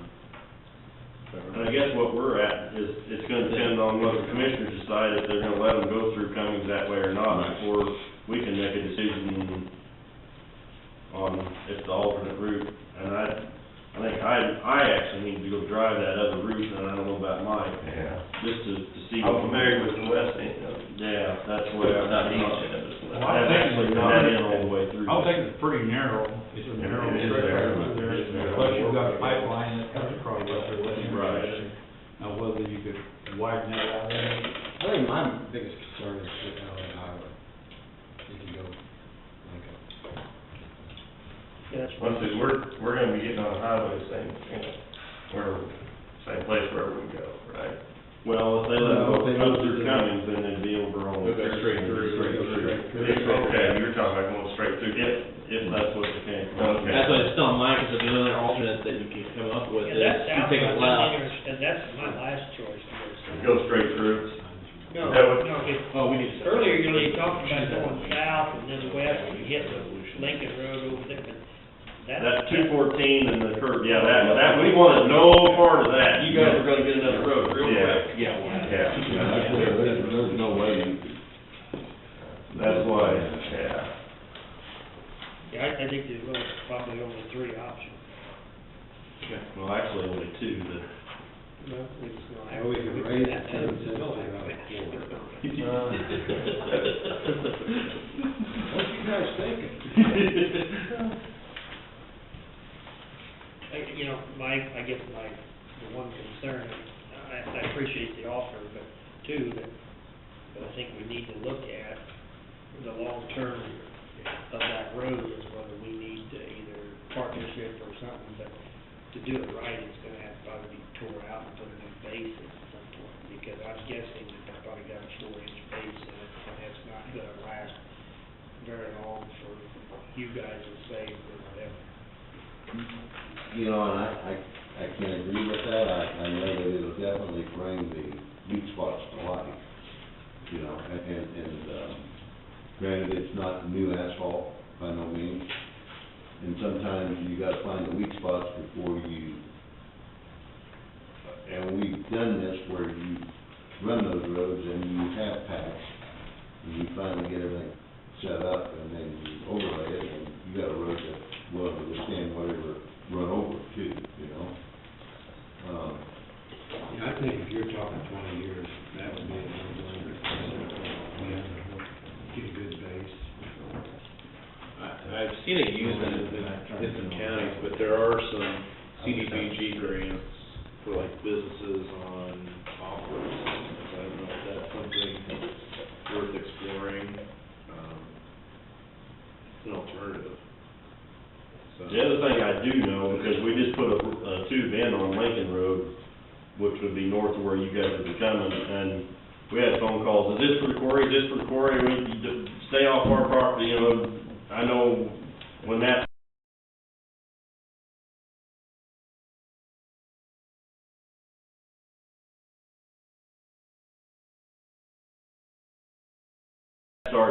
it's gonna be, because we had all kinds of calls, just putting a regular tube in for the township, thinking that that's what it was for, so. Yeah, there's a little bit of unnecessary animosity going on out there, I agree with that. Anywhere wouldn't we disturb go, them. you're gonna hear animals, you're gonna hear. You The know, only way we can get around it is if you take it out by helicopter. Yeah, they're not, You know what? Required, but not my road. been in this business about 37 years, and out of that time, the only ones that everybody complains until they get a piece of pie. Once they get a piece of the pie, then it's okay. We've Marvel attests this. You have people where we query right up to their boundary, and they didn't get anything out of it. And you're rotten to the core, you're no good, you're disturbing the land, but as soon as you cross that fence line and you're on their place, you're their best friend. And that's pretty much it in a nutshell, you know. Pretty human nature. Pretty human nature. Don't do like they did up here, did it for how many years, and then they finally got caught and they're having their cookies around the road. So are you willing to just pay everybody in the township $10,000 each? That's no brainer. So where we need to go? So where we need to go from here? You guys said you needed to go run the route. I think both of you, I think all four of you said. Well, and that'll depend on what you guys decide as far as which end you're gonna let them get onto the highway as well. I mean, So I guess my question, I'm sorry. You got input? I drove the route this morning a couple times, and except for the Civic coming, the best route is go straight out the north, is how I feel, straight down McPherson. and straight through on out. And straight on up to 59. And that would be. The only problem is there's a, small community there. That's my feeling on it. 222nd, I think it's gonna take quite a bit of work if you would cut across. Like I said, until a couple years ago, the dirt road, was very narrow. It'd be hard to meet a truck in there without quite a bit of work. Yeah, pretty sharp. That's my, take on it. Well, the first one's gonna have to be widened too. Right, yeah. But it's a straight shot. But even, all except for, I think, one culvert on McPherson is wide enough, there's a concrete box on there that all it needs is some fill, it's already wide enough to accommodate it. There might be one metal culvert that may be marginal, Yeah, and there may be one that needs, if we're gonna go to work to make the road good, it might be time to put a tube in before we go to work to do that too, I don't know. We're talking about widening the road now, are we talking, how major widening we talking about? So we can't go too much because You're right away. Right, it's not what it is. Right. You probably want to gain a couple feet on it. Yeah. Right. And you're not gonna have a good old boy that says, take what you need. That's why I mentioned that before, because I know when we were putting that tube in, Mike and I both had people chewing our ears off. What about the trees? You see that being a problem as well, or is there not that much? On McPherson, I don't know The that trees on Lincoln. the trees are on the Lincoln route. Yeah, and they're trees that, I don't think people probably want to give up too many. Well, some of them are in people's yards, that's, yeah. So, I don't know if we could make this, so are we maintaining it, or is it township, or we're just not sure yet? I guess I'm just trying to. Right now, we're maintaining it, and, like I said, it kinda depends on what route, if If we end up going out south or going west, I don't know if we I don't know if we want want, to try to entail that, not knowing what the future holds. Okay. But, I can see that deal going through where that was dirt road. I can see that being a headache. unless we get ahead of it, good to start out with, which is gonna take a Takes lot. some major work on that. road. Yeah, we're talking moving fences and a lot of things there. Take some Well, the back fences, on. well, the fences should be off, they shouldn't be, are they across the right of way, are they? The problem is that dirt road is real low, and the Yeah. banks are just like It's that. down in a hole. Yeah. There's a couple The places. bank's gonna be slow. Yeah, that's what I was getting. You're gonna have to take the fences out to slope the banks, and then you're gonna have to put fences back in. See, and for the cost of when you do all that, is it's whether or not, and I do understand from the people's standpoint in town, but they're, you know, 99.9% they're leaving hauling on Saturday, and they're leaving hauling on Sunday. Of To which, interfere with the church, yeah, I suppose. you know, then it would be minimal. What's that? Suppose a possibility they're using Wednesday evenings, and you guys close at 5. Yeah, or. Funeral service, right? Yeah, I thought about funerals, and Funeral service would be, that would be, How many feet is right away for township? They vary, most of their Vary. areas are 40 to 50 feet. yeah. I would say 45 is, I think you gotta dig kinda hard to find that. I don't know, when I'm hearing the township watch this road and Matt representing us, he thought it was the best, and that's kind of the route you guys want to go. Other than going down by the church and through the city of Cummings, if there's little kids there got hurt, Yeah, that's one issue, I mean, we need to have a hearing, I mean, before we make a decision, we'll have to let people come up. what can we be admitted from that here? Yeah, do we have to come to that? We have to come to that hearing. You're maintaining the route. But even if you make them go out on the 59, there's still gonna be local traffic that'll wanna go back across 230th to the east. So you're still not gonna stop No. all of them. Your local residents are gonna go straight through town. Your grain hauler's gonna go straight through town. Everybody's gonna go straight through town. There's probably people come off 230 and turn north too. Yeah. I mean, not a lot, but there'd be a few, like, depending on where they're going, so.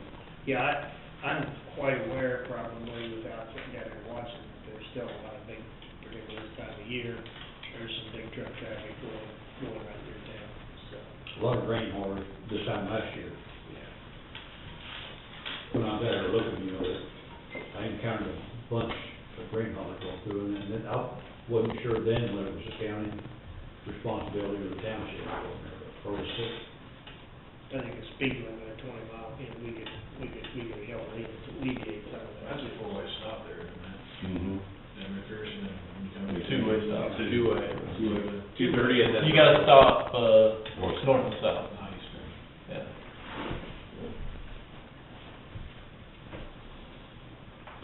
we may have to make that a four-way stop. Yeah, might not hurt.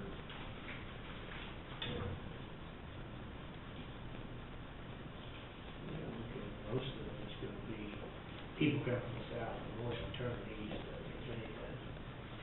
too much, too many people cut down through just to view the west side of the country. Right. So where do we go from here, chief?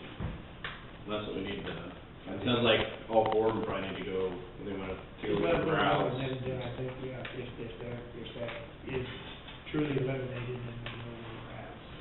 We probably need to meet at some point, I would, so, yeah, you're still waiting on final clearance. Yep, out of, Environmental. week, 2 weeks, we ought to be, So we think within a couple weeks, we can probably figure out which route or come to some sort of resolution. You know, as far as your hearing,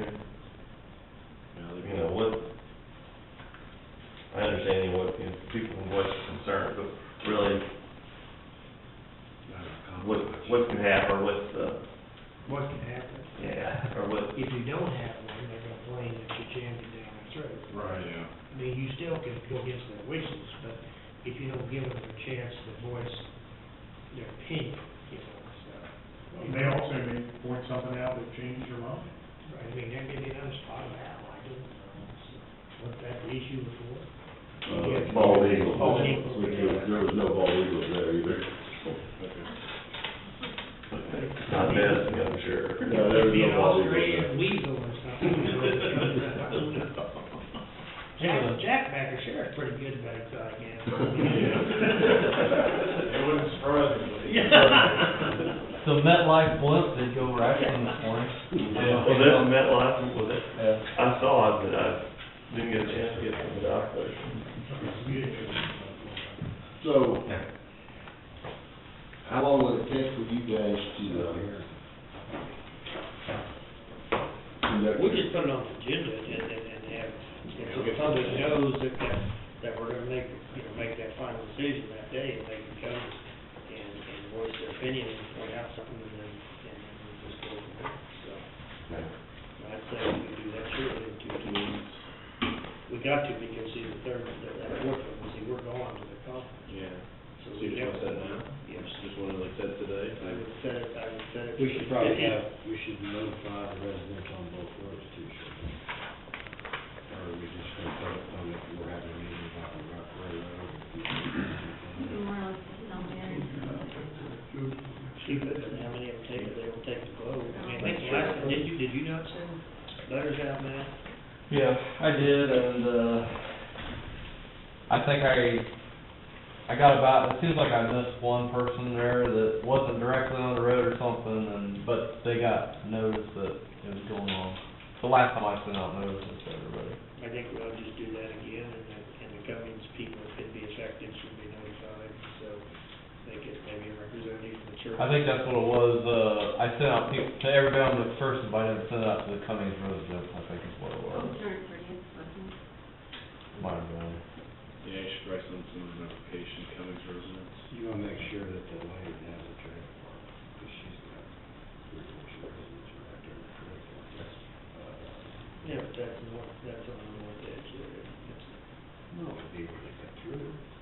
Yeah, Well, you don't have to cut through. Yeah, on the west. Person Road. You gotta go first, you're hoping to straight out. That's before you go to 59. Oh, yeah, no, I'm talking about the north edge of Cummings, that's north edge of Cummings, isn't it? Yeah. Cummings so big, I know it get kind of confusing, what to talk about. So did you set a time for the? I say we just do, set it now, I don't think we have anything on there, 2 o'clock, on the 15th. When's that? October 15th, it's on Tuesday, at 2 o'clock. Yeah, 2 o'clock would be okay, 'cause we have a 1:30. And, my God, I don't think you guys are making your decision based on us, we're the ones that's gonna be the really dirty people on this, so, you guys, you're welcome to come. But I just figured maybe it would keep more, because last time they wanted to bitch about everything else that they did wrong instead of concerning the road as far as the quarry, so I didn't know. Yeah, we got off, there was several that was off subject. I thought maybe if we were here, then that wouldn't be involved. They probably should. They just trying to stay phone call. Yeah. I don't think that really there's much of a chance for them to really say much from the fact that Braun and Corey's hauled out, they hauled out there for so long, went right by a church, went right by the school, we fought that for years with those guys, everybody said, oh, they're speeding down the hill there by the Ace's school. They're never speeding, they're just loud, they're big, and they're not speeding. I don't think going through that town there is gonna be half as busy as what it is at Lake. Yeah, they've got to stop at Yeah, if they're stopping there, they're gonna be going pretty slow by the time they get past the church and everything. There's not a lot of room to get the speed built up. Most, honestly,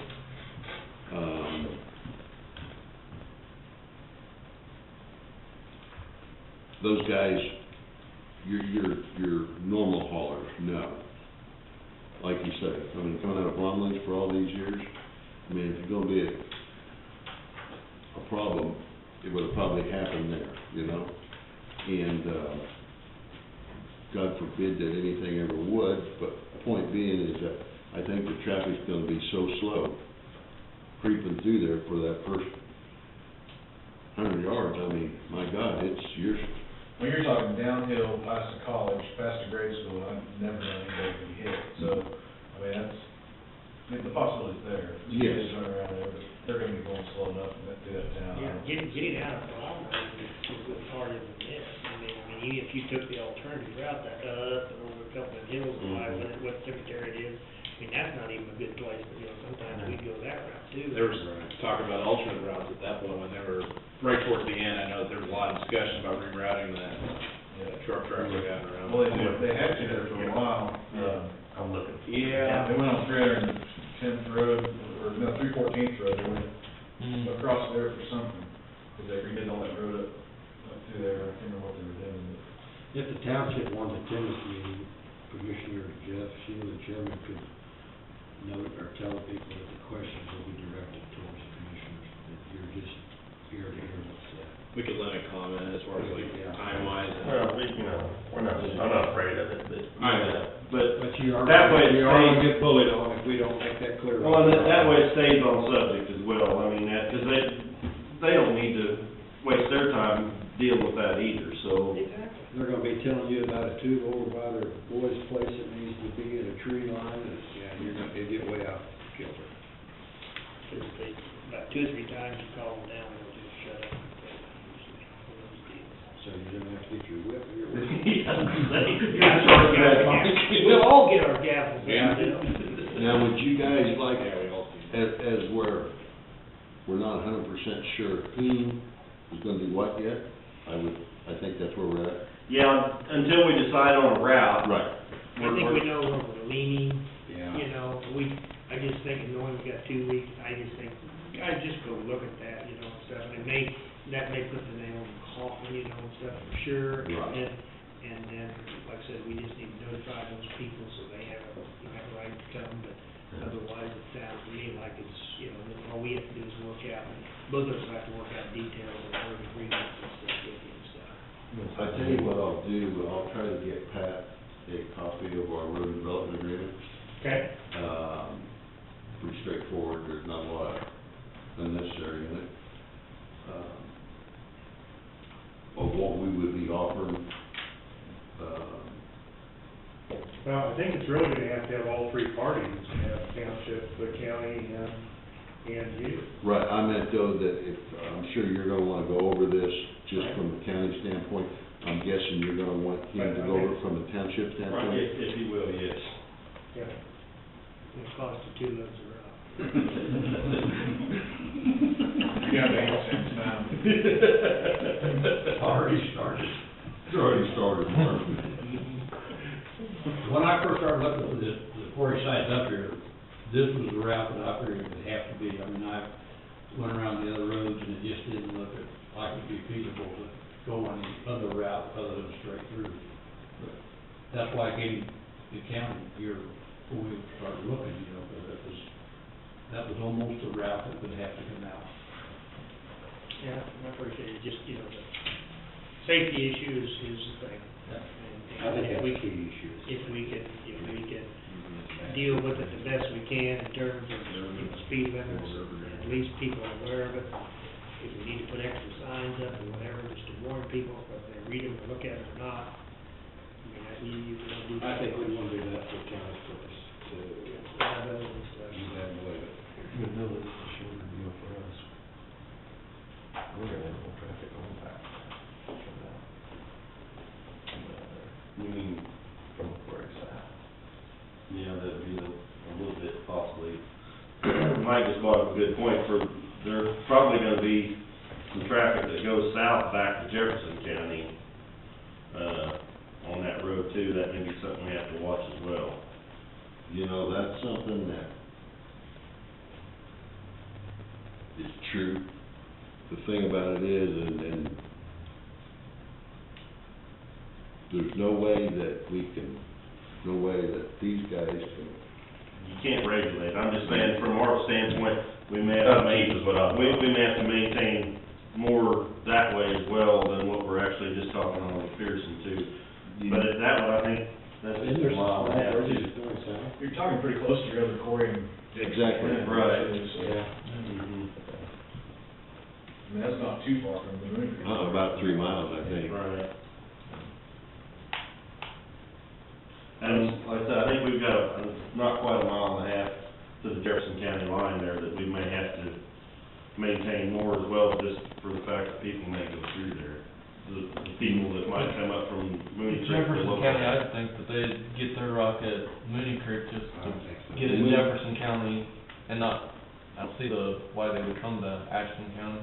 The reason they'll come to Atchison County is because this is the last setting in Mooney Creek. They're about done. About done down there. See, that may be, You know, and that's something we can address now. What we'll do is we'll post a designated haul route.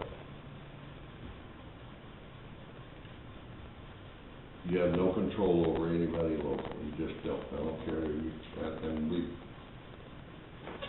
been down that road too, where they excluded everybody except rock trucks. So you know what, that's not quite legal. I think if we designate that haul route going to the north, and to be real honest with you, I can't see Jefferson County going south unless they've got your approval. I mean, typically, there's an honor in there, one or the other, you know. And it might be, and maybe we have to cross that bridge, you know? Right. I just wonder. That's the main reason to kind of test the water for a year and see what happens on both our points, I think. So you guys just have a 1-year agreement? That's what I don't think we want to go any more than that till we see what kind of what's going on. We would want a 10-year agreement with a 10-year option on that agreement, because we can't make that initial investment without having a way out. So we're gonna, yeah, that's what I thought too was gonna be an issue at the beginning, but, we can take a look at that agreement. I don't know if there's there's gotta be some inflation or some, option to renegotiate something in there. And we can, and we have,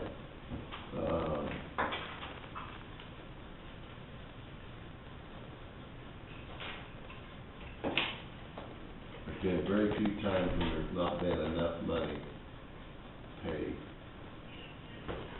to maintain it to a pretty respectable state. As good or better than, you know,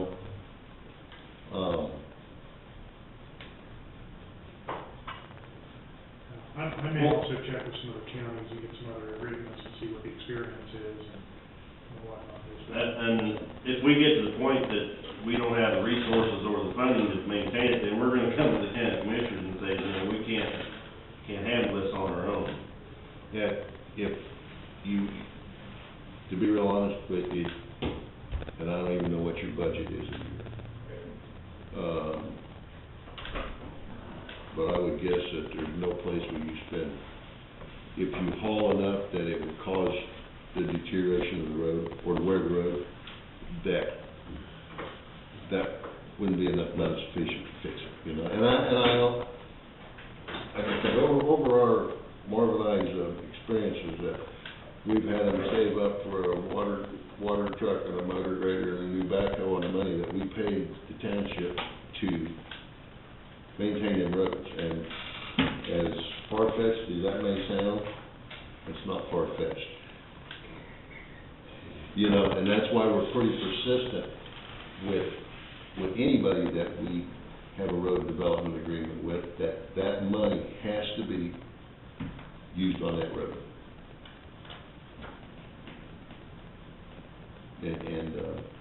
So you're saying that this 10 cents a ton, that 10 cents has to be used on that road? Yes. They can't take that money and use it through their township? No. They can't buy equipment with it. No. They can't, No.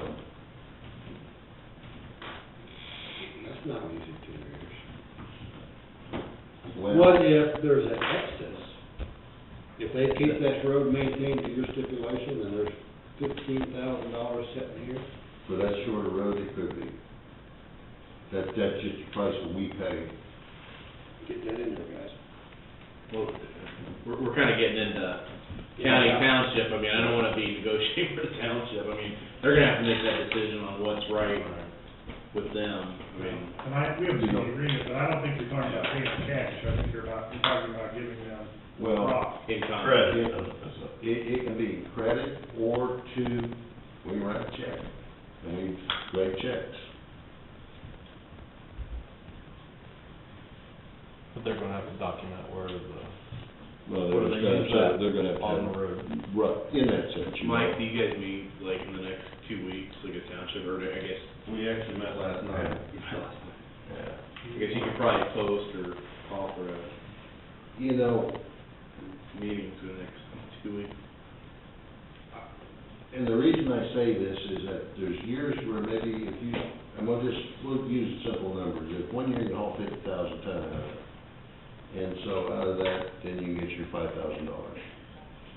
And the next year you haul 10,000, or we haul 100,000 ton out of it, and you get $10,000. Okay, well, the likelihood of using the first 5,000 is not there. You know, you maybe use your 4,000, whatever. In the second year, when you got to 10, the road's pretty much established, maybe you put a little dust control on it, but you probably won't use that part of it. Now, that money can sit over there in an escrow account, or do whatever it needs to do. And I think from a county council standpoint, I think that you guys can carry that money over because it's not part of your budget, so it's not a use or lose type scenario. That money's there, if you have a problem, it's there to use, you know? And it may be that, is when you say going forward, we want an escalator, there's no reason probably to have an escalator in that, because that money, there'll be God's plenty of money there to do that, you know? And we can even put, and it may be that the 10 cents is not the right way to go, and maybe we need to just supply the material. I mean, money's a sticky deal, and maybe we just need to be agreement to supply X amount of tons for X amount of tons for X amount of tons hauled. You know, I think we just worked on with Douglas County. It seemed to me for every 30,000 ton, that it took 150 ton a mile or something like that, you know, and I don't remember right off the top of my head, but if there was a scenario in there where maybe that would be a better case than pay money. Well, why don't you get that agreement circulated so we can all Sure. look at it and get it discussed and It's 2 weeks from today.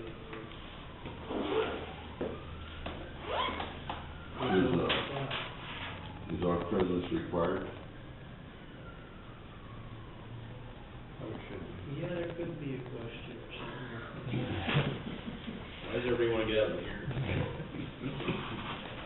You'll be sitting up there in the center, where you'll be. Yeah. And then. You know that. You're just pushing more on the three of us. I can call and be right up here. You know, the thing about this is that. Yeah, I'll bring some extra. I agree that I guess in it's in you guys' court, we've had some that extremely ugly, should never got ugly. You guys keep close handle on it, that's fine. You know, Well, we'll let the state firm rules that, you know, allowable time limit and, you know, per person, that would be maximum. you know, because otherwise they can get, the only one up here that's gotta tell the truth is him and I.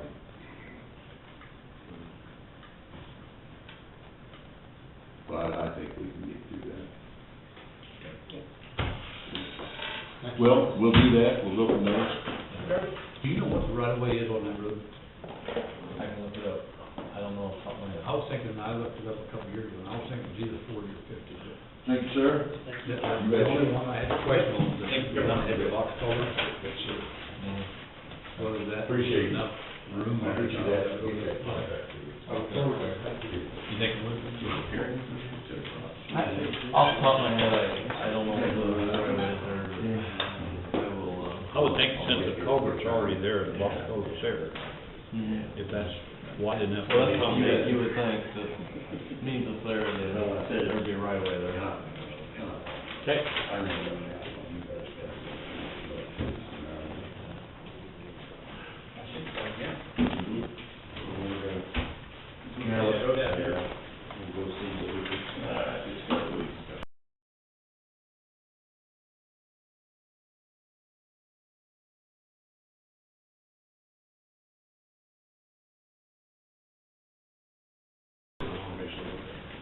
We got a PO and another thing for, CenturyLink, you got a couple minutes, or?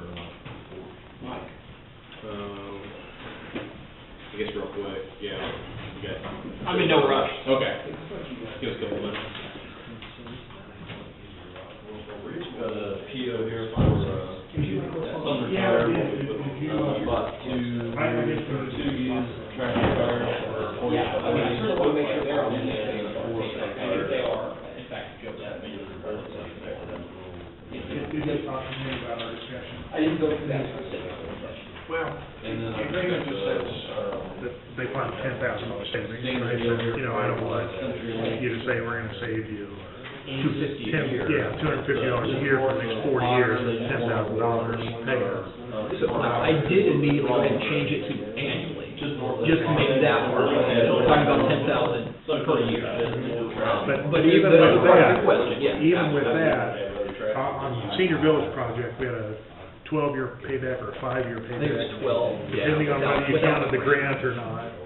And I don't know if we wanted something similar to that in there. And I don't know if 12 years is a reasonable number, I don't know. I mean, the number would be more like 50, and I mean, I didn't put that in there. Yeah, because what they're looking at here, you know, there's a few items that have, and Joe's done some prioritization in terms of what he sees as higher priorities. You know, the lighting and the plumbing retrofits would have good paybacks, you know, 5 to 10 year paybacks. Okay? However, the biggest ticket item that we're talking about is the TV cameras at the courthouse. And in fact, I'm fine with that. we're part of that is an ad cost. Right now, there's limited cooling, there's air conditioning, window units, and it's not everywhere. So we're actually gonna be adding to the cost of that. So when you net everything out, the payback is simply not an attractive one. So, and I think that's what I'm saying, I wanna make sure I'm saying, this is not a project that's being done, not done this way, as a payback type of project. This is a necessary upgrade in the courthouse, and then even in the law enforcement center, where we're talking about the I think water so, system there. And then what we're putting in is marginally more efficient, but that stuff needs to be replaced. It is, yeah. In fact, no, I don't actually think it is. It's the replacement, if I remember correctly. No, it's not. It hasn't been replaced. Not the hot water. Point fingers with a panic. Those are missing. But these will have, This is the only one we got. I guess you're saying they won't have, they won't have. No, especially given, I mean, it's usually, you know, once you're paid back. Well, that's Mr. Given what. Right, although I think I've read that, no, I've read it, actually, I think it does actually reflect the climate. I think it actually reflects. You work up in Albany, Brian, and you know how it is. Yeah, we have no air conditioning out there. And no, or you either go out or you Yeah, go. Right. So it's- And on the heating side, what we put in boiler, the boiler's only efficient. So if we were just able to take out the boiler and put in a new boiler, you know, it might be a 12 or 15 year payback, but we're putting this throughout the entire process. All new, this was the radiators, we're gonna put in new units there. I mean, unfortunately, it's not a payback oriented project. I think that was the gist of it. We could put a number in there, but frankly, it's. How much they're gonna have for your license? And I think that I think they'll view that the same. I don't want to word them out, but I think that's. I think the only thing that I would say is you might get numbers out of it. What numbers should Typically, they won't cost pay for itself. I think you should say, please try. Sure, and I think that's what the 10,000 savings would be, and we would certainly track savings out. And if the water is gonna save us, that's kind of what I'm saying here. And Joe's honest about it. I can tell you if you did Oh, I estimated. Yeah, Because I dealt with a lot of people that were telling me, you know, say $8,000 a year. I just got the impression it's not flying off the shelf. You know what I He mean? said he's got a couple It's just leads. impossible numbers. But, you know, I think this. Just, But yeah, heck of a project, heck of a wasteful place to work there too. well, I would think that was pretty wasteful. But everything's. It is, no, yeah, what it comes down to though is, well, we can, $10,000, the percentage of the utility bill, it's actually fairly high. I just kind of See, it should refresh. have a flow. It just doesn't spend much because it's got not enough air conditioning on the heat side, it's really, I mean, it's inefficient in heat, but even though we'll put in a better boiler that might improve the efficiency from, 60% to a 90% efficient That's boiler, what I was planning on. the cost is Putting just, just gravel it's a down, significant but cost. he And it's not wants just a to- one-time replacement, it's a whole new system throughout the building to make it not steam. I mean, we're talking about a hot water system that's gonna be, you can have I'm happy, heat, happy you to can control your temperature in each office. I told Chase I I mean, would it's a recommend whole- putting, Yeah. asphalt down underneath that Third floor trailer. where you are, you know. Just so there wouldn't be grass growing Yeah. up, all that asphalt. All the time. Yeah. And if we was out there, we Office is could too hot, do the the office approaches, is too black, we cold, black up the office is approaches too and do it cold. out. You're all that all the time, and this would See, we probably talked cost about, us smell I think as you're well, leaning because towards you bring in some Fresh fresh air. Right, yeah, we're gonna ventilate everything, and And then, also- which has a negative impact on utility costs, because right now, you're bringing in a lot more air, so the air that's already in there, in the winter months, you get it up to Particularly the 70 first 2 degrees, years. and you just kind of Maybe keep it after around 2 there. years, we'll Now we're gonna be bringing in 0 degree air in January, and conditioning it. So they have, it's better for the building, it's a 21st century building at that point, but it's, The other it's a thing little is, less if you than have like a window unit, humidity in this corner maybe 80%, because you turn it off in the night, turn it back on, so you don't have a lot of those smells in there as well. But you have conditioned the whole building all the time. You'll bring all the moisture down. Well, okay. Well, we can discuss it, and certainly, I just wanna let you make sure you're on the same page about. But I think this is more or less And what also, the paint no, Chase building said something touch about point. Energy efficiency. Everything we're gonna do. And those things, I guess, have to be done whether they're gonna save energy or not, or keep your building from falling. Exactly, that's the way I think that they've looked at this, and I think the way I presented it is, I guess this isn't gonna pay for pressure, itself, it's done, if you want to stay in the building. You know, it's not gonna be a big cost to put asphalt approaches on it. Just do it. And you recommend? Asphalt will be all right. Well, like I told them, we got the rock, we'll put a little bit of rock down. But like I told Chase, if we're there with the asphalt machine, it's not gonna take us anything to just lay a 14, 16 foot long. There's nothing, She said what, 14 by 38. You don't have to. The heat meter, yes, yes. Are we gonna make some kind of, alarm. Yeah.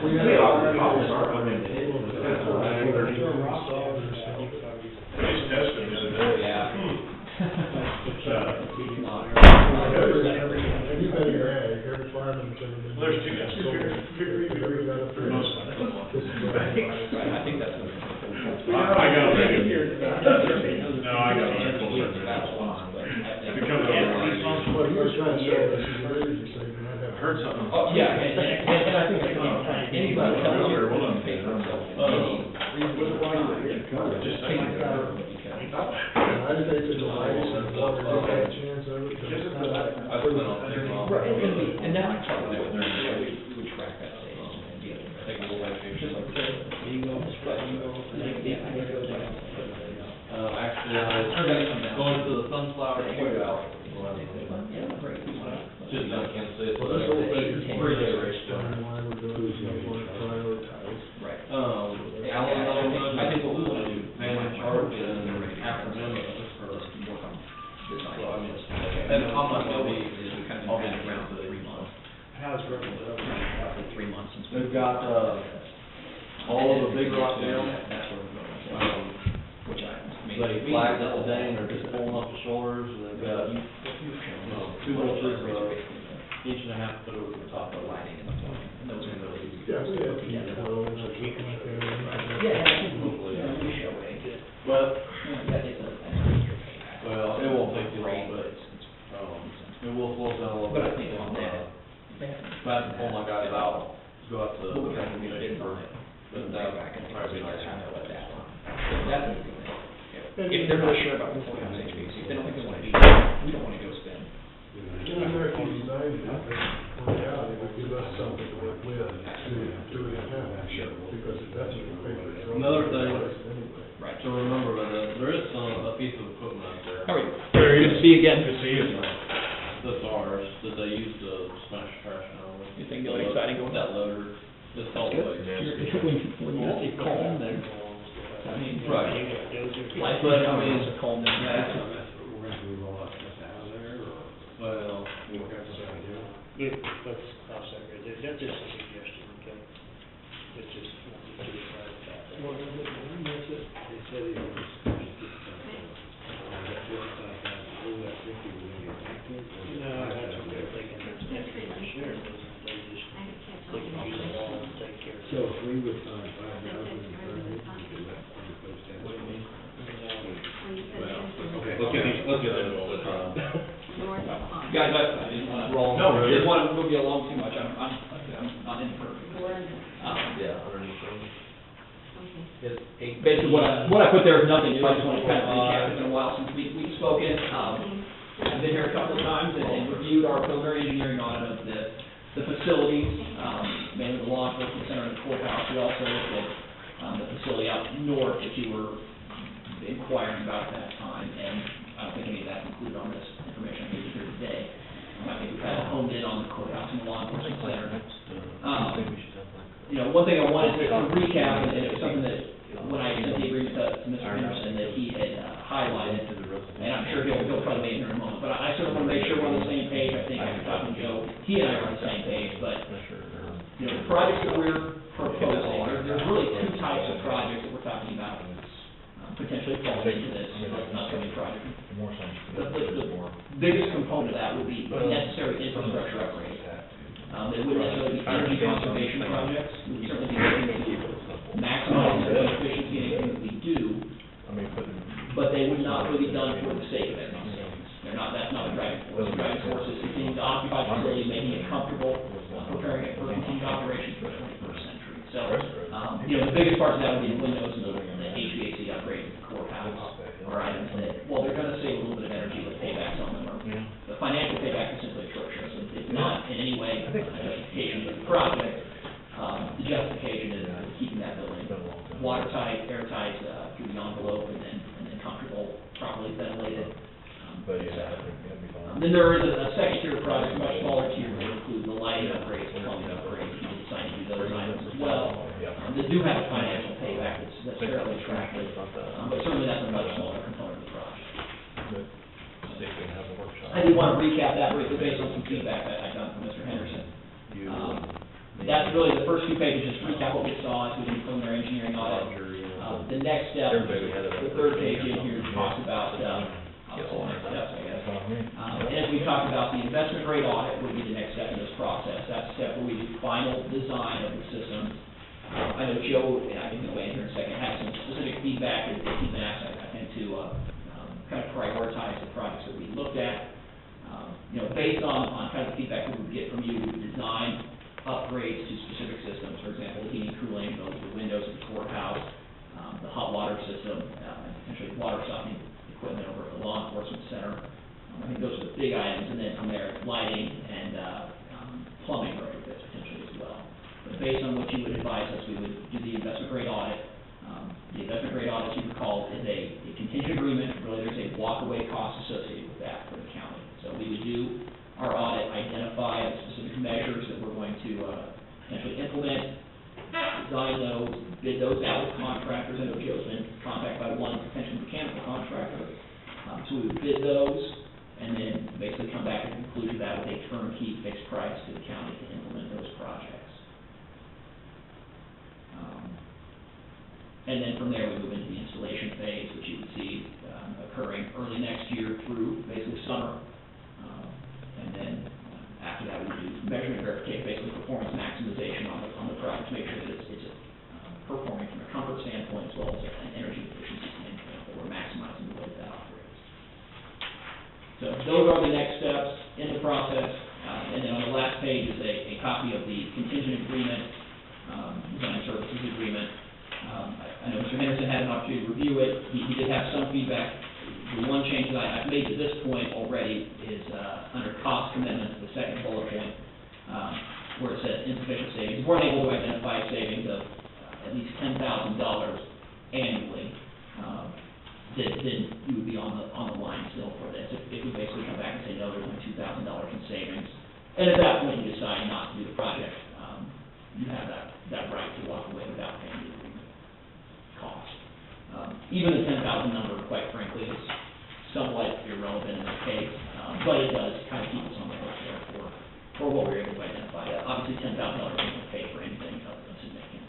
What was changed there was we previously didn't have the word annual, and I think Mr. Anderson had a very valid concern that $10,000 in savings over time could mean, $1 a year for 10,000 years. That's an exaggerated version of the way he put it. That's not the. But I think that was the point. I mean, it left a lot open. It left a lot open. So, I think his other question that he raised to me that we have not addressed, and I'm not sure what the appropriate way would be to address it is, there's no requirement here of a specific payback of the project. For example, it pay for itself in 10 years or 15 years. Our expectation for the overall project is it's going to pay for itself in a much longer time period. So, frankly, if we put that in there, we're quite confident we won't find the project is going to pay for itself in 15 years. So, I think after we discuss that, I think Mr. Henderson has a little more, we're maybe a little more on the same page. I don't have any, that's policy decision. Okay. And if the purpose of doing it is because we need new windows, Okay. not because we're trying to save money on the windows, then, that's just a good reason to do it. So, that's policy decision and that's yours. Thank you. And I think that addresses that. So I guess with that, I would welcome questions, or if you guys want to hear from Joe on his, and what he put together. I got this here. I think it kind of explains the project a little bit, at least my opinion of it. Got surprised in the windows, I was just looking at the total savings, I'm surprised that the windows is such a minimal amount. I would think what we've got in there is probably leaving like a sieve. I'm surprised. I mean, am I just reading that wrong? Or usually like when you do audits of like facilities, it seems like when you do, I mean, that's a big change on the windows. No, you know what, is what we typically see, we've done about 10 county courthouse projects in Kansas. Mm-hmm. We'll normally see a payback in the 50 to 100 year range. Okay. Yours is longer, however, we're anticipating, frankly, cost-wise, we may run into some additional Is that because challenges because of the historical preservation office. And Really? that's something we talked about a little bit, that we would certainly explore the pros and cons of operating through that office and the grant funding or the tax incentives that come with that. We're looking at another way, but dollar-wise, it may be just a little bit less than we would normally see, but it's something very much.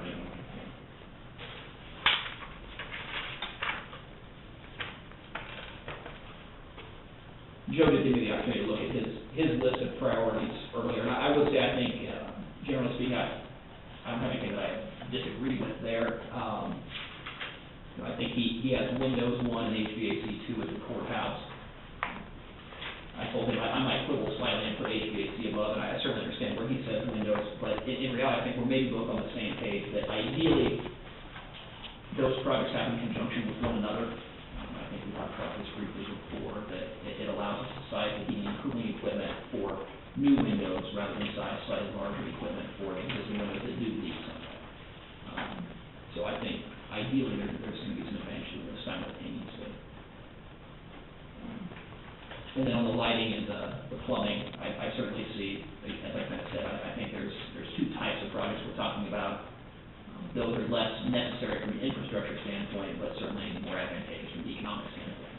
So it's difficult, I think, to compare those to upgraded heating and cooling at the courthouse because they're kind of an apples and oranges type of project comparison. And the one thing I threw in here was the fire protection too, while you're looking at the whole building, it's a major expense. And it's something that's really needed over there, so, I mean, if he's gonna do something, that would be time to do that as well. Of course, hasn't had it over 100 years, so.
So today, we need to determine, you're looking for approval on that engineering, the audit, the investment grade. That's right, the design services agreement, which is the last page in the packet I gave you, which again would be, basically, we would do the final design work, full design on the heating and cooling system upgrade, courthouse, Mescott Water Law Enforcement Center, windows to the courthouse, work with Kansas State Historical Preservation Office on all those projects to make sure that we identify the best route for the county on that.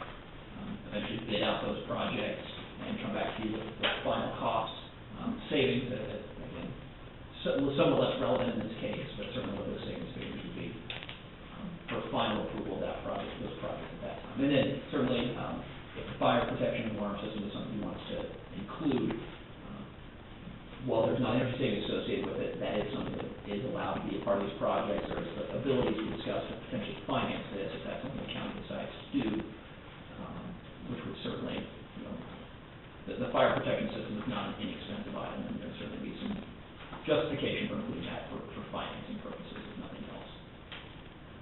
And obviously, I don't want to say if nothing else, but there's certainly the life safety factor involved.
Yeah, that's a great question. If you look at the third page of that packet, there's some, it does the next steps, and it'll kind of give you a timeline. I didn't really go through that. That's my way, but, what we would be looking at is roughly in January, I think we have toward the end of January, we would finalize that design. So we would have done the design work, have obtained bids from contractors, reviewed those bids, made sure that we're comfortable with those, and basically at that time, and that is an approximation, but it should be close within a couple of weeks for certain. Come back and share the final pricing with you in roughly late January on that for approval by the commission. At that point, once you've approved that project, we go into the construction phase. We're showing between 6 and 8 months for implementation of the project, or projects, I should say. Certainly the largest pieces of that are going to be the windows and the heating and cooling system at the courthouse. The upside is that because it is a new system entirely at the courthouse on the heating and cooling side, it's going to be installed essentially in parallel with what's already there. So we don't have to remove the window units until after we've installed the heating and cooling system. We can certainly allow that building to remain functional, work around people in there. I don't want to say that there can be zero inconvenience. I think the reality is that it is a building that's operating 5 days a week. And while we can ask contractors to work around that a little bit, to keep costs in check, we ideally keep them working during roughly regular business hours. Occasionally, that's going to be moving some people around for a day or two. that's something that our construction management team is. We're doing the project, we're gonna have an on-site construction manager who will be here each week, really sitting down with Joe especially, to coordinate the activities of all the contractors, give progress updates, and then certainly make sure the contractors are doing the work the way it's submitted. There's a really long answer to your question. One of your question, basically, you got it scheduled out, but it'll all be done next year, correct? Yes, that's correct. I think Mike's question is, do we have more than 1 year to gradually phase this in? Am I speaking out from? No, I think, because we don't have any of this in our budget per se. Right. And that's what the next question would be, is we'd have to discuss this with funding source. How do you? And this is, this is something I think we need a discussion in March and April, so that we can progress into another budget year, that either you phase some of this in, or else you come up with some kind of a bond or something, if you're going to do it where you spread it out over, a period of time. With the timeframe you're looking at, aren't going to do that with the budget stuff. Right.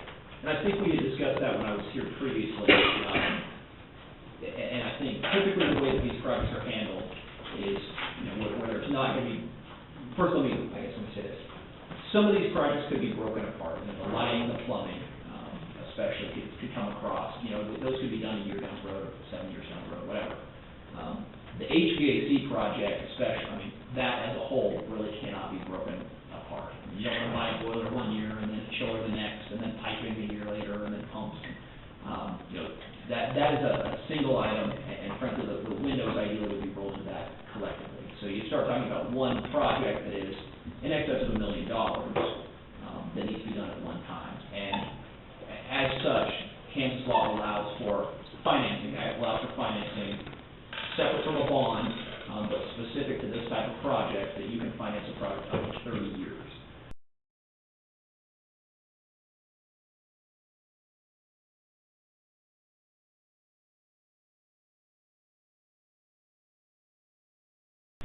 I'm not encouraging you to finance it for 30 years. I think that's a discussion we have during the course of that investment grade audit. We help to obtain financing on projects. Typically we're talking about no more than 10 or 15 years. A lot of the clients that we work with are, say, well, we want to pay this off quickly. Let's budget $200,000 a year for 5 years and pay off $1 million project. And over 5 years, the interest rate is in the low 2s right now. Depending on what the markets do.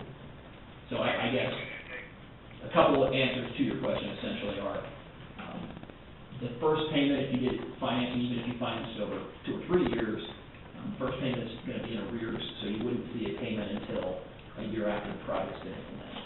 So you wouldn't be, and I think that's the part that was kind of discussed last time I was here a couple months ago, is you wouldn't be making a payment out of your 2014 budget unless you have some money that you wanted to buy down the project. If there's any sort of financing, you typically make that first payment out of your 2015 budget. And then how many years you want to potentially stretch that out is something that we would discuss as we move along through this process.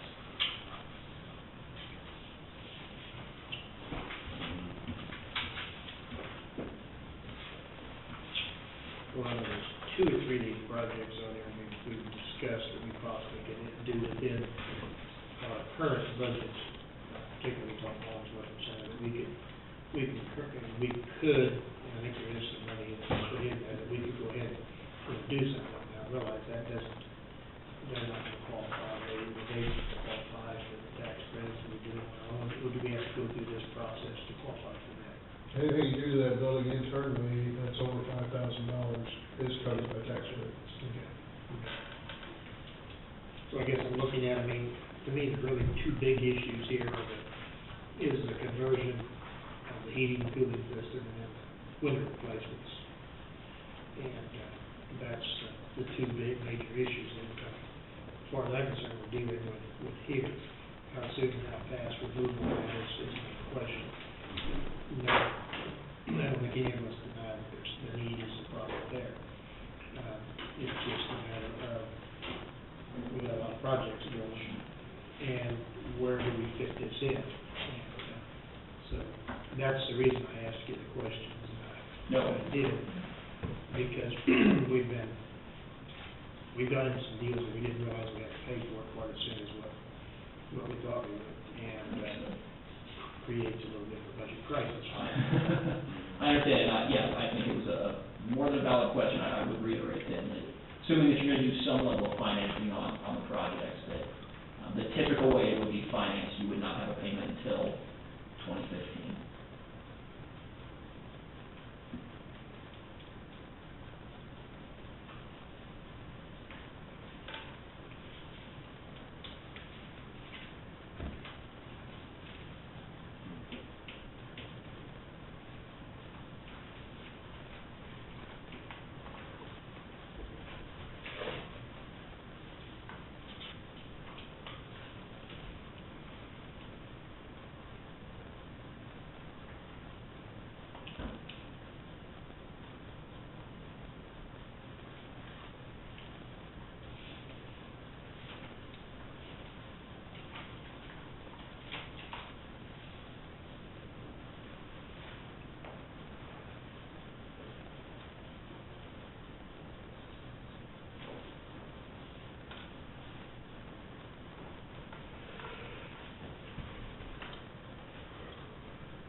I guess for me, I'm trying to picture in my head the feasibility of sinking in $1.25 to $1.5 million into primarily one large older building. I guess that's where I'm struggling to see how it's feasible. I mean, what's the cost of building a new structure, I guess, today, and in terms of something like, I guess I'm just trying to. No, because we're seeing it with, and it's not you, we've got a Memorial Hall project that seems like we're easily getting into the $500,000 plus range, and I'm just trying to.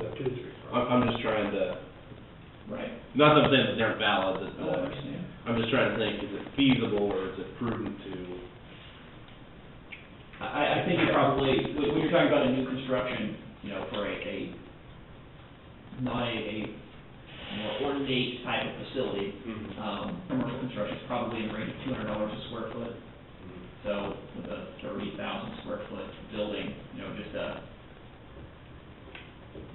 be $6 million for just a building, certainly not a, limestone. About 3 years ago, in place, according to news reports and stuff that I collected, because I was way underinsured on, I think it was $6 million to, by the time all the cost overruns these places had, a brand new courthouse. That's what that meant, because I used the square feet, and I think that's about what it came up to. Did you ever do that appraisal that, they were, you remember that a couple years ago? Yeah, it was on all of our state historical structures. Yeah, did they do one of the courthouse? They did something, I don't know how detailed it was, but I think they did something. Yeah, and I think their insurance is lacking a little bit if you had to restore the store. Yeah, $6 million is pretty light, that's what we like. But the figure I came up with was a building if it burned to the ground and you had to build another one, it was $6 million for a brand new moderate building, not this one.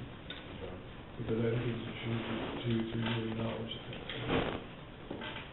I don't know what it's insured for today, but I assume it's up there. It's my understanding, but I haven't seen the papers. Well, I'm sure it's probably a general umbrella policy, I would assume. Well, our policy with Tinker. Yeah, the general, so they're gonna do a sum total of your, bit of combined liability.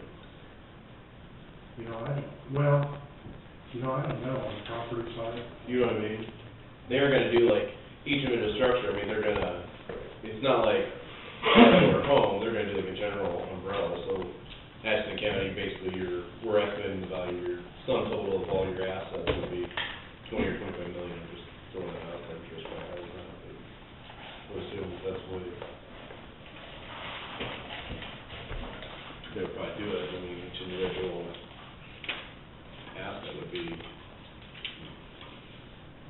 I'm just thinking since they're a pool, they're basically like an asset pool. I know it was 2 or 3 years ago, they came up and looked at all the buildings after plan, including the sports complex. I guess we'll check that out. I guess I would, Negative. Yeah, well. as opposed to the out-of-pocket costs on new construction, there is, I mean, you do have the opportunity, certainly on the heating cooling system upgrade, to take advantage of those historical preservation office tax credits that would defray the cost by about 25%. So I think on, for example, on that component, instead of talking about as much as $1 million, I think we see the top end really for the county being $750,000 there. By the time you take into account that 25% tax credit that you're able to sell and get not quite 100 cents on the dollar. It's still a lot of money, I'm not trying to minimize that, but, Sure. or maybe I am trying to minimize it a little bit, but, frankly, it's kind of, when you talk about that cost and in the grand scheme of things, the building has seen some investment, the boiler itself has been replaced 20-some years ago, but the piping, everything else has never really been upgraded, and just like, a car that you need to, buy new tires and that sort of thing now and then, it simply can't continue to function without some level of investment over time. How much do you have in there for the budget for the sheriffs? Is that what you're getting like? No.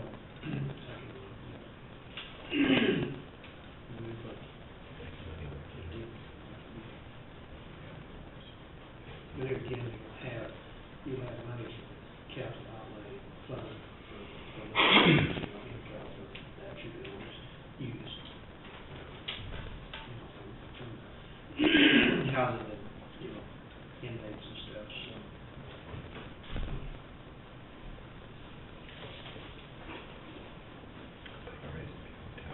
Yeah, that's definitely law enforcement, what about the big one? Well, yeah. The courthouse is still big. Yeah.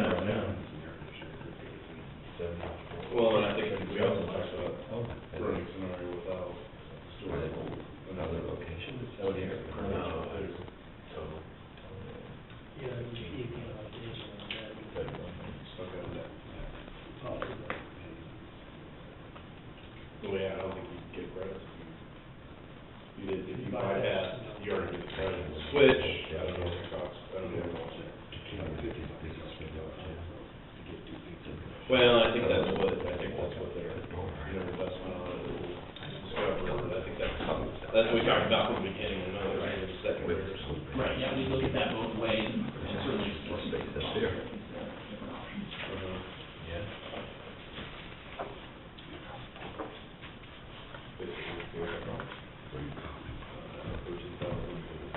There may be some stuff over law enforcement anyways.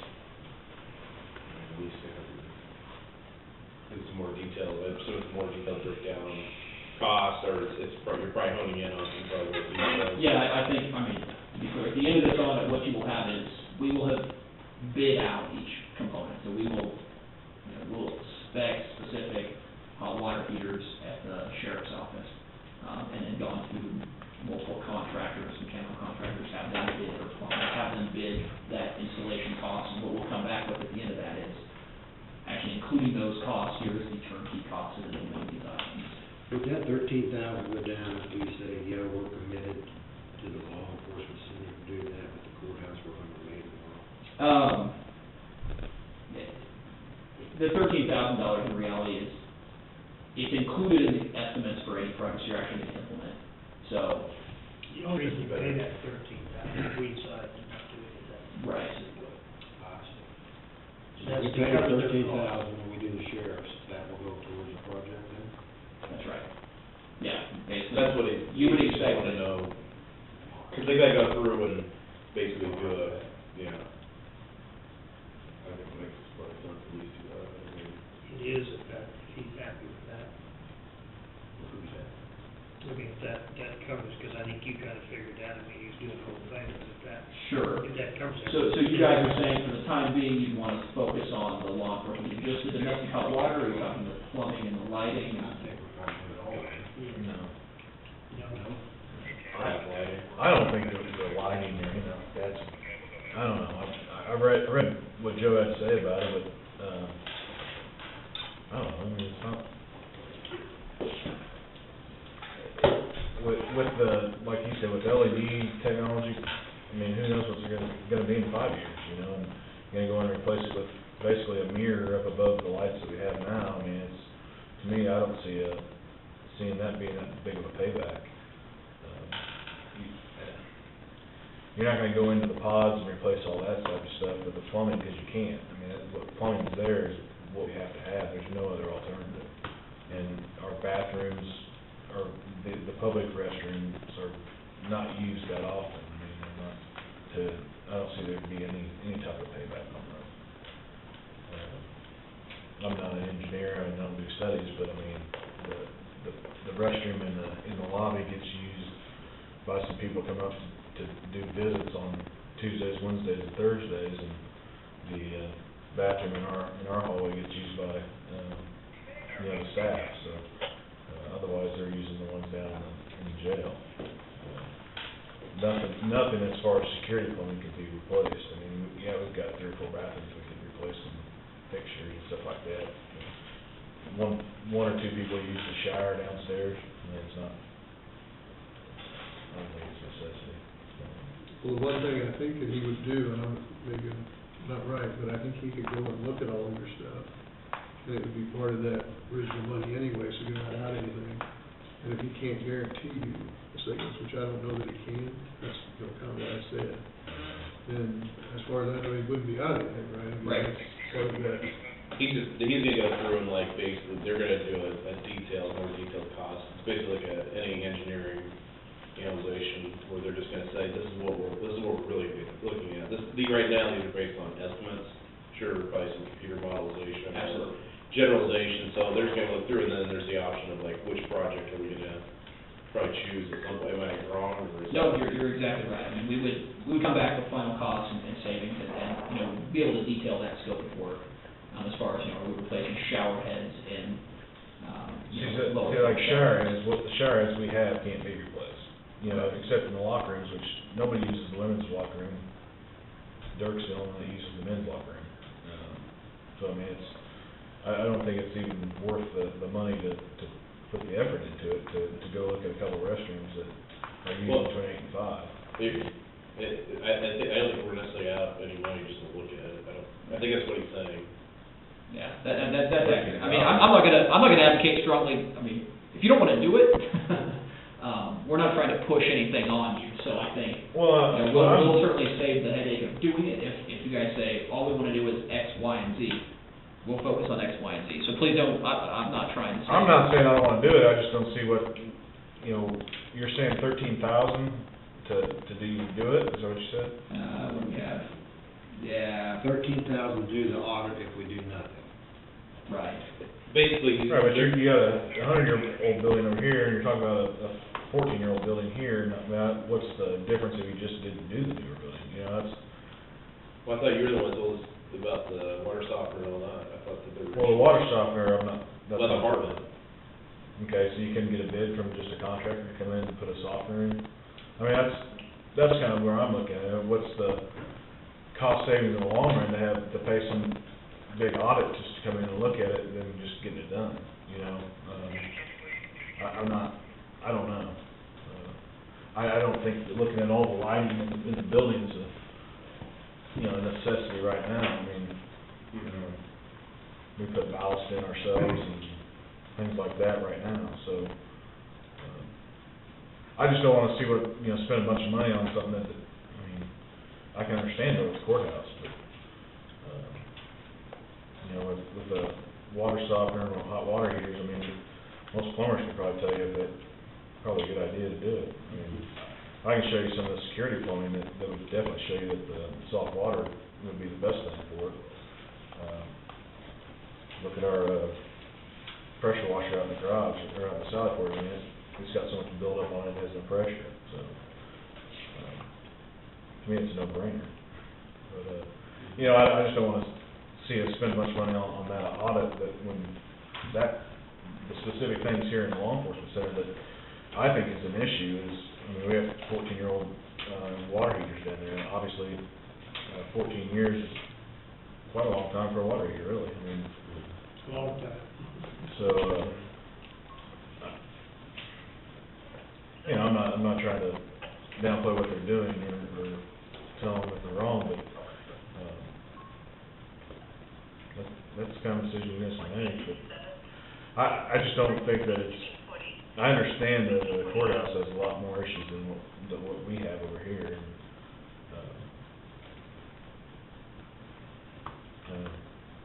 I'm not against it or, you know, by any means either, so.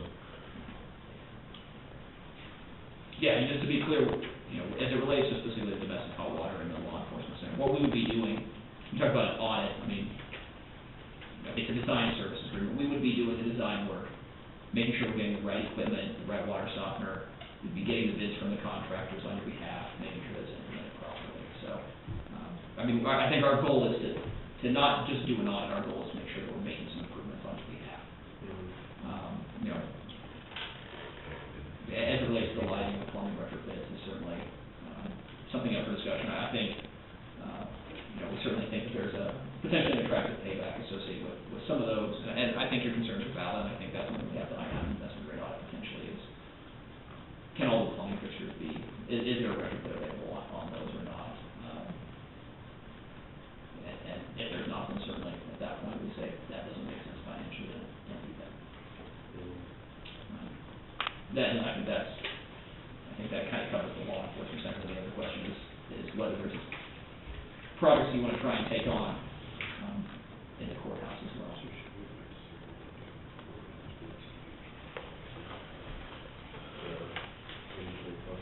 Yeah, I probably just consideration before we jump into it. I still want to look at it, and to me, just look at timing, so. Okay. We just can't work on that. I understand completely, you know, I always said I want this to be on the timeline, and, you know, it's not to be pushy, but, you know, since I've been here for a while, I just want to get, when do you guys, when would you like me to potentially come back and chat with you again? I think last time we come back and discuss it in October, so, yeah, I wasn't trying to shove anything down your throat here, I just. When Joe tells us to forward. Yeah, ideally 6 months before. Right, yeah, exactly, yeah. Yeah, 6 months warning, so. That'd be nice to give it.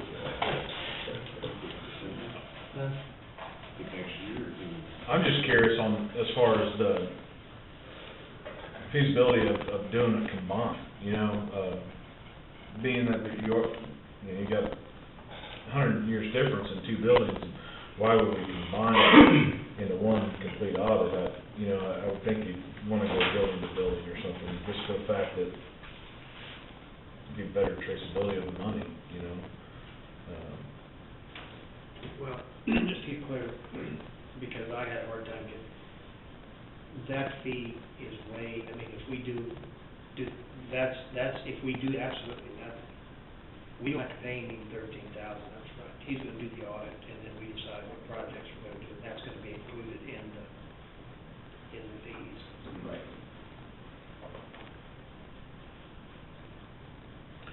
That plumbing, though, I guess maybe I'm not getting it. The plumbing down in the pods is nothing that they can audit. I mean, there's nothing, that's security plumbing, it's not normal fixtures. Mm-hmm. You know, it doesn't have just turn them on and you wash your hands, because we'd have a flood every day if that was the case, you know. But, you know, as far as locker room and stuff like that, yeah, I mean, you know, everything's on a timer, basically, in the pods, and I don't know. We get the security plumbing books, so we know what the prices are to replace them. It's, as far as auditing that, now normal light fixtures and stuff like that, I could understand that, but, in the regular public restrooms. But, anything besides that, I just don't see a real reason to look at it. One of the things I saw that you might get a savings on would be if he found lights that were efficient enough where they may pay out over a few years. Well, you just hang on to that till that light goes out, and then you replace it in-house with the retrofit retrofit that would work, but I agree with you on that. The plumbing goes, like I say, there's really nothing there to change. Right. And even the lighting, I think we're, you know, like I said, I think we're better off to do that in-house, but, if you can get what you need, and, you know, get those things and have them on hand, and then when something goes out, then you just replace them. But unfortunately, LED is coming, and you may just get them all replaced, and they come up with some really cheap LEDs, so.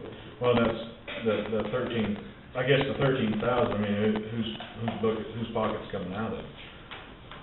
The only time you would write a check for $13,000 is if we do the audit and do nothing else. Is if you just say, thanks for your time, here's $13,000, so. That's why I think we wanna be real comfortable that we're ready to do something, we're in a financial situation. Oh, We can move through one significant project, I mean, I guess that's where I'm coming from, Jack. I was like you, I kept saying that 13,000, I thought that was all upfront, that's not upfront money. Okay. There's no upfront money. Yeah, I understand that now, I didn't realize that, you know, I didn't it's either. basically in the project after that point, so. Right, yeah, exactly, we have that estimated as part of the overall project. But if we say, well, we're gonna hold off on the courthouse, so that 13,000 is gonna be thrown in on the water softener and water heaters, and then I'm meeting that 13,000. I mean, that's. If you want to. Well, yeah, and to be perfectly blunt, I'm not gonna advocate real strong, because, you know, I think from our standpoint, where we make money is when we're doing a larger project. If we're designing some domestic hot water, it's, you know, I'm not retiring off of that, let me put it that way. So I'm not gonna try to be too argumentative. What I would say is, you know, if we spend $5,000 developing that part of the project, that's what the cost is that we actually put on there. It's not, we don't just automatically put the 13, because, and the same is true, if we do a design for the entire courthouse and we spend $30,000, that's what you end up paying, not the 13 itself. You're gonna pay us what it costs to do the design. Right, because you've got to build in the cost. Exactly, I think we talked about that before. So the same is true, we're talking about a smaller project. It only costs $5,000 to put together the specs and get those bids. You don't pay 13, you pay that. Well, I mean, I guess what I'm getting at is, if we decide, hey, you know what, we're not gonna mess with the courthouse right now, let's go ahead with the water softener, because it's, you know, has pretty good savings later, you know, there's 13,000 we could buy water heater with, you know, and that's something that just a commercial plumber could come in and bid us that, rather than, and that's the only part I was doing, and I understand we have major issues otherwise, but, I don't wanna be flipping the bill for $13,000 basically that I'm gonna eat because you guys don't wanna go with. Well, I mean, it's all, I mean, we're talking about general funds, I mean. Yeah, kinda. You know, you were talking about possibly like LED lighting. I ran into a company who's got an engineer, and what they're doing is specializing in LED lighting. You can go down and see the showroom and everything, it's in Lawrence. I mean, I don't know why you can't contact somebody like that, if you thought about that, have them come up here and give you let them design it for you. I've looked at a lot of LEDs, and all of them still too expensive to. The payback on LED, and to be clear, I'm not here to sell any type of lighting, and I guess. They're very. Canister $60 for a little canister, I know. Yeah, they're coming down fast, but I don't think they're there yet, from what I've seen, so.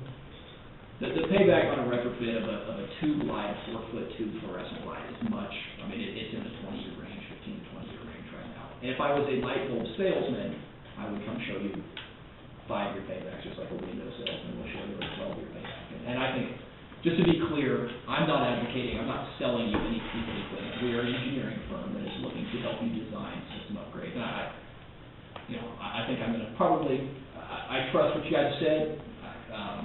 You know, we'd like to discuss this down the road, and I respect that completely. I kind of feel like it's come off the rails a little bit, so I think I'll kind of work with that. Kind of has a little bit, and, you know, we do have some experience dealing with you guys and the projects that you've done. And in my judgment, anyway, the fee was well worth what we got out of it. And you know, if it's just simply one little project, like a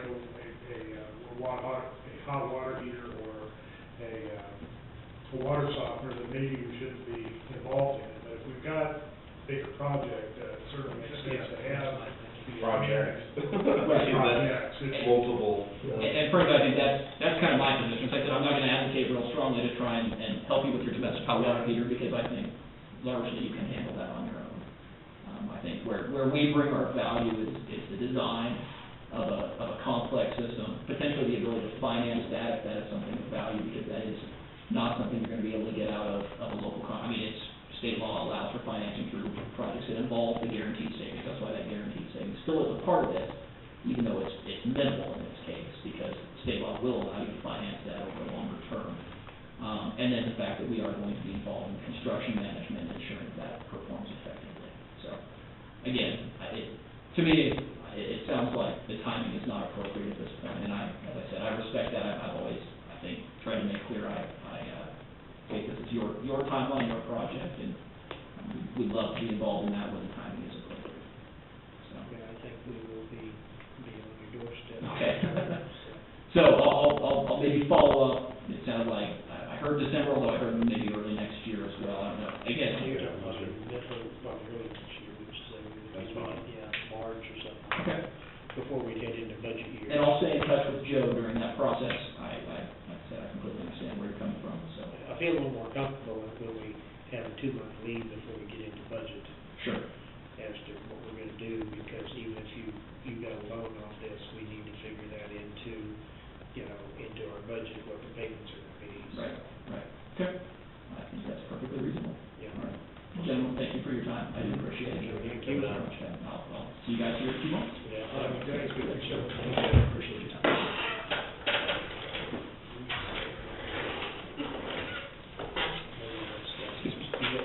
I got one quick question about the ADA accessibility. Are we anywhere on that, or? I think you had, and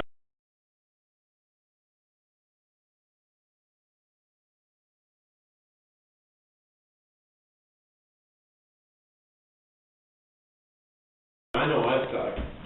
To refresh, I brought that with Joe. Okay. A few weeks ago. When he was up here earlier asking to hire an architect, I think Trey was here from the city and said, gosh, why don't we just hire the same guy and maybe we can save a little money or something. Then I don't know that there's been any discussion of it since then. There was I'm not sure if it was there was a person that they had hired due to their ADA lawsuit that had gone through, and it sounded like that was like their specialty or their focus or something like that, and so, I thought he was supposed to get contact info on the person to you or one of us, but I haven't seen the contact info, come in yet, so. Is that already here again? I think that they did. I think that they had to. I think they. I don't know. I'd have to find out for sure. I mean, is there a rush or what's? It's just been over a year, and the last one we did was in 2007. Of course, a lot of things have changed, and right now I feel that we're kind of in the same boat as the city was before they got sued. We don't really have a plan or direction of our ADA like we should. And that's what they got targeted for, the way I understand it, is because they didn't have a plan in place to bring everything up into ADA compliance. So right now, over the years, we've done a lot, but we're still not there yet. We need to make sure that we have something in place where we're gonna go for 100% ADA when we're done, as money becomes available.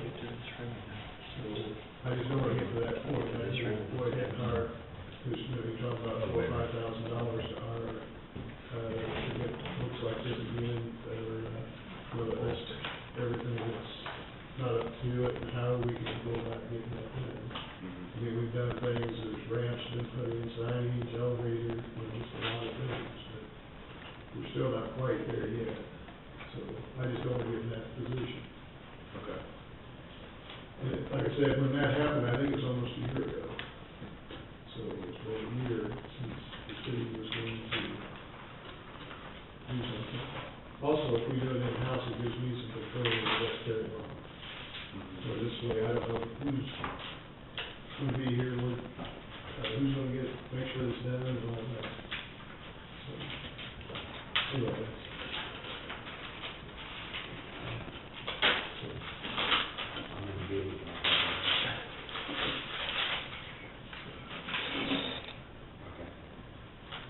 Yeah, that's all I got.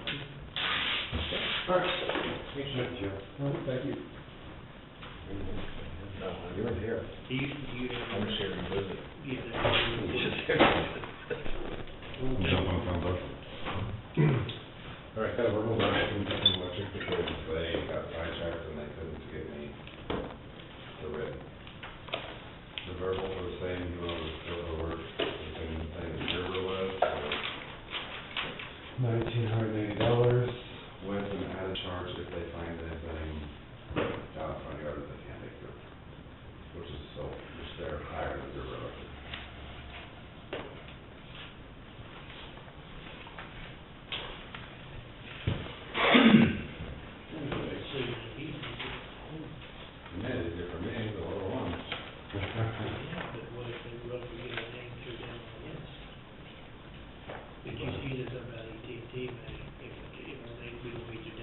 Both of them could meet the deadline.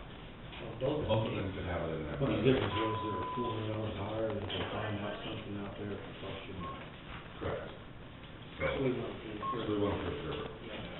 Hey, route two, W apartment in Effingham for a vehicle unlock. Do we need a motion? Do we need a resolution? Yeah, we need, Yeah, so that came through. I need a motion to accept, bid from Gerber Electric in the amount of $1,500 to install fiber connection. Mr. Chairman, I see. Second. All in favor, signify by saying aye. Let's see if that one, $1,500 river.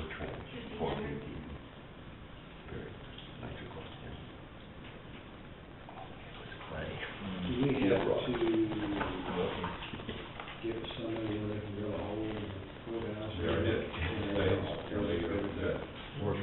The window that comes in right below the IT office, Joe is actually gonna replace it. And apply the chief, we approved with the state of Kansas Historical Society, and they're gonna do that. There was a letter in the. We made sure to do that before we got bids, because we didn't wanna waste our time. Which letter? There was a letter from the state of Georgia State getting approval. Yeah. I didn't think they would, I don't think there was a whole lot of concern in the state. There wasn't. That's all I have. If Matt called, you haven't approved, right, 7,400 thing yet for this week? No, we haven't had a chance to yet, but we're gonna approve it here pretty shortly. That's okay. Matt was wanting to get together maybe, in the morning next Tuesday sometime, where we can kind of talk about speed limits and signs and stuff. Come up here on work session. Yeah, so he was thinking, that's all right, if we can. Yeah, that'd be good. We were trying to go through, Mike wasn't here, but we were trying, last week, we were trying to go through with most of them. There were a couple areas that, you know, like the Cummings and Potter, I couldn't remember what they got. I mean, I think we've got speed limit signs. Some of those that we don't places have. are already marked, so. But do we have resolutions stating where they're marked? That's No, the but question. that's what we need. Matt should have a log of everywhere there's a sign. I mean, by state statute. I don't know if he does or not. I know the one up on Rollins is incorrect. That is very incorrect. But the ones like in Cummings and Potter and stuff, any of those that he was the one that put them up, and he should have a log of where they're at. We should also have a resolution though stating. Correct, but what I'm saying is that He should know where they're at. I don't know that we do, I think we only have those 5 resolutions. Yeah, the ones that we didn't cover were the only ones that we. I know, but what I'm saying is that if Matt can pull his list up and say, hey, we got one here, we can add them to the resolution. If he has a log. So, I mean, that would help if he did. The only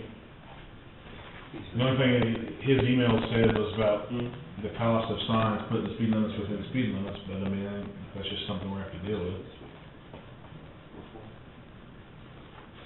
Can you give us GPS coordinates for the signs? Me? Or somebody, we can map them for you. Roger's working on doing some of that stuff. Yeah, okay.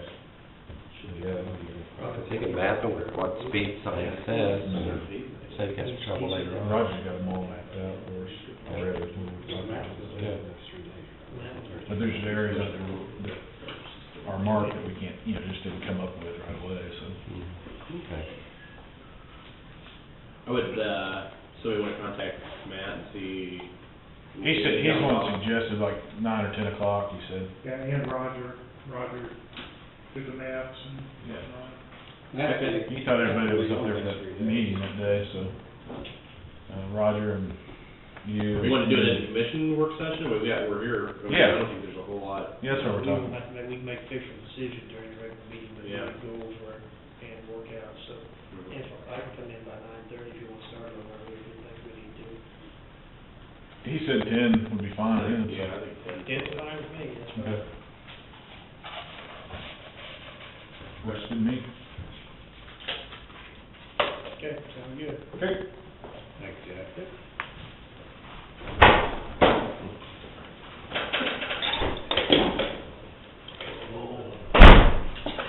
I was reminded of something else, Dan, who's our part-time personnel, that's getting a degree in mapping, is working for us.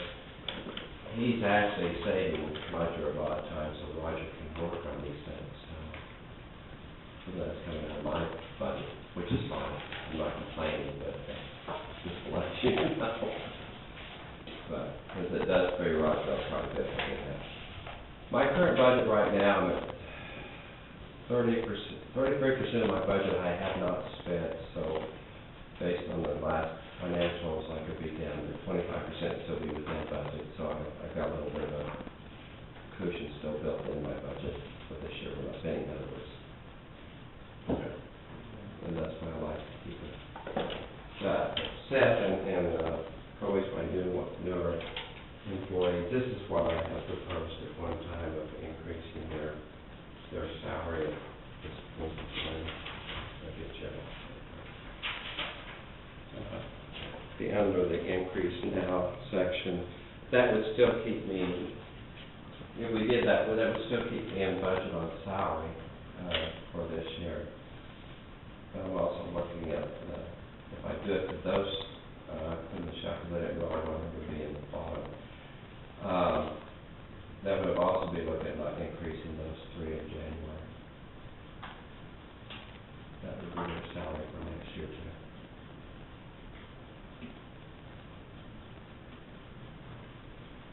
But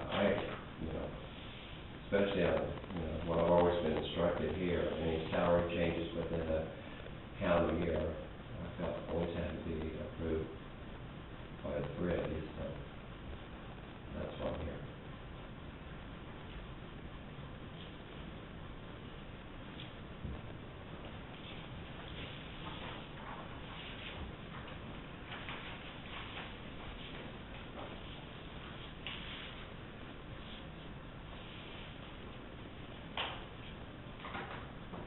If you want to come in either room, you can do that, but I told him he was welcome to come up. Well, if we talk about We talked. personnel matter, I mean, We will have to have specific. an executive session, that's right. So, I mean, do we, executive session, 10, 15 minutes? 15 minutes. 15 minutes. Just us, initially. Okay. Entertain a motion, executive session, personal matter, but not like personnel, 15 minutes, coming out at, Yeah, 4:28. Yeah, 4:28. I so moved. Have a second. All in favor, signify by saying aye. Aye. So just commissioners And council. and counselor. To begin. What's that, for 10 minutes or 5? No, when we Just come. call it, we can call it, give when we want them back. Yeah, I appreciate that. Yeah. Thank you. Okay, thank you. Over into, I mean, as far as a month-by-month lease, I think it was more Benedict College was interested in the facility, so from his perspective, it wasn't as big a deal. Yeah, gosh, I can't remember for it. So you have, did you contact the Little Club? I mean, are they gonna? I had a discussion with Reed about just kind of concepts. I didn't send him slides. This is just what I would suggest, I mean, I don't think it'd take any one of them very long, but they just come out, go through the facility, draft up something, it doesn't cost us anything for like anyone to draft up, that way we're looking at three different Yeah. things you know, 3 different proposals. I would, if you come right out, I'd have no problem with that, but we do need to keep moving on it, so. Absolutely, yeah. I don't understand what you want me to do. So I think we need to have River Bluff Architects come in and review the facility, take a look at it, and draft a proposal. This is, They can give us, he'll be able to give this us. is a draft proposal right here, contract proposal. I think that River Bluff should come, review the facility, and make a proposal. They'll have a pretty good idea what they're gonna charge to, you know. I've had almost nothing to do with this whole project. Well, we just have Wes, I think Wes has contacted, the other, I mean, we could just have Wes contact them. Is he still here?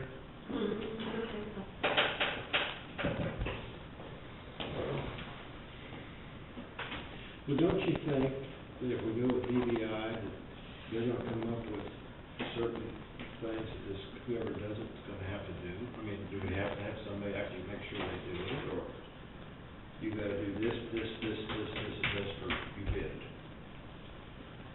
Well, we didn't do that when we did the project and everything, you know, we didn't. This is a little bit bigger project though. Sorry. And It's not necessarily your apples to choice apples. on how you wanna do it. I just don't wanna throw. You're right though, on that one. I don't wanna throw $75,000, $110,000 Well, we're higher than we thought too originally. What's that? On that new project. I think it's a little bit higher than we originally. We do. Yeah. Yeah. We also ran higher on that project too, so. The Effingham side, so. After hearing that, we're not even close to what I thought was for this one, what we talked about. I didn't realize that cost that much. What do you mean? What happened, yeah. Well, we were kind of shocked too, we had our backs there and the wall. Yeah. And that was, I mean, there were two of the big substantial. That's what I'm saying, like, I would like tread lightly. No, I mean, It's a bigger space. It's a bigger space, yeah. They did add on to the one, they had to add on to one, a little bit, so. Okay. What it was, you just have them contact.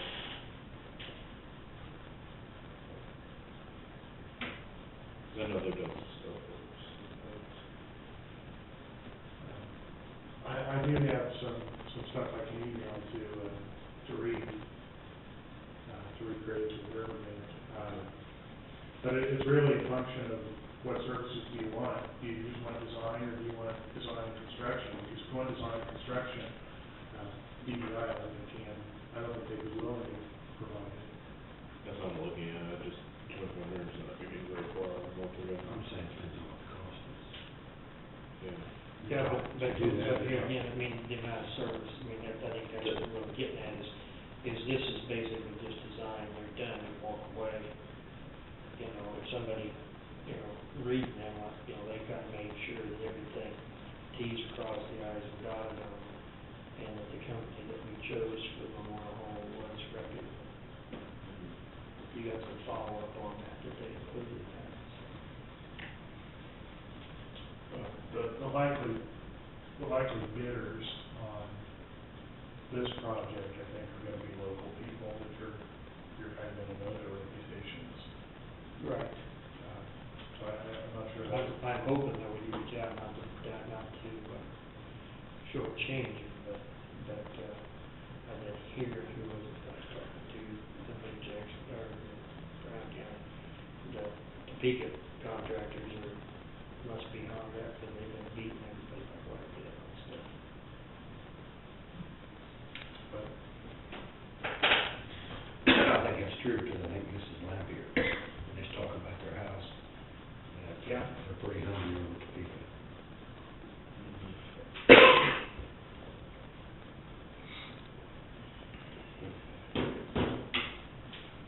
What else? What's the, any other resolution? No, should we update Mary on anything else, I mean, we. We had Hans Corey up. It'll be on October 15th, be a final decision, and a hearing of those, any citizens involved in that. The route of. The route. October 15th, yeah, 2 P.M. probably could just say discussion. It's not- Yeah, it's not a public hearing, yeah. So, are they open yet? No. No. They don't have their permit quite yet. They won't get their permit until they've worked out an agreement with the county and the township on the road usage. Okay, and that is it Mead or? Pearson. McPherson, okay. Near south of Cummings, so. Yes. Okay, and October 15th, at what time is the discussion? Two o'clock. And next week, we're gonna have a discussion on the speed limit. Speed limits, yeah, work session. What time? I don't know who said it. Well, Work session, they're gonna bring up, we're looking over, but formal acting will come. Yeah, we- in the regular meeting. Yeah, we sent it at 8. 1:30. Yeah. I didn't write that down, but I had to bring it I think it was 1:30 or I think I sent you that proposed resolution. Yeah. There's a big typo, and one of those descriptions has like 3 descriptions in it or something. Okay, I know, I kind of, now, was any of that supposed to be the legal money, I didn't send anything to Maryland? No. Okay. No, it's not. Well, I tried to condense stuff, but it's kind of got to go through my head. No, if I need to leave a little bit stuff, so I will send it to you. Okay. For you. 3:30, or 1:30? 1:30, Okay. And that's when you take action with it? I believe so, I think we're, yeah, Okay. been discussed for like a couple months now. Yeah. Well, hopefully people will know enough to. And they said there was no voting. Isn't that what he said? They couldn't find any? There was no involved That was one of the citizens that they made, thought there was a bald eagle. And that's, That's over on our property, it was on, I think.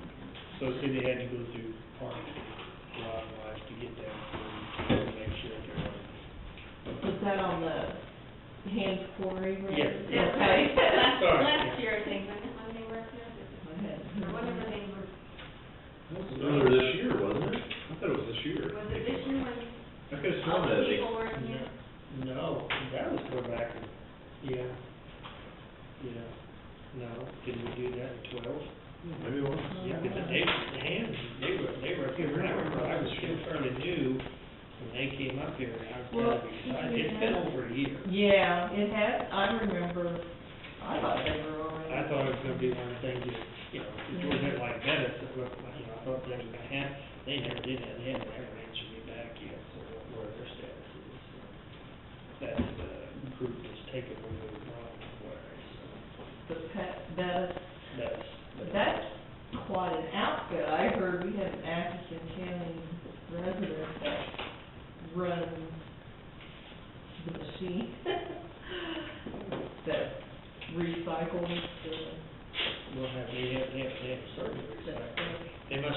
They're working on a project out in Marshall County, Oh, I okay. think, and he's driving that. Okay. And he actually, it's like, 'cause he read, and he was aware that they were buying Bromley, and he approached them to, you know, get his name, and work here, and they hired him out there because of his experience. So. Maybe we start signing that for a while here. Yeah. But that's quite a, Still remember what those were gonna be. quite a story behind the Bettis people. Well, what's his name now, something for us to, I don't know, I'll have to check, I haven't talked with him, so I think he's got everything. I think Linda gave her all the information that she had, I think, to him, so, as far as I know, I haven't heard anything. amazing, hearing more about the health service in Kansas, the state of Indiana, and Ohio, more than that was going on that time. Oh, really?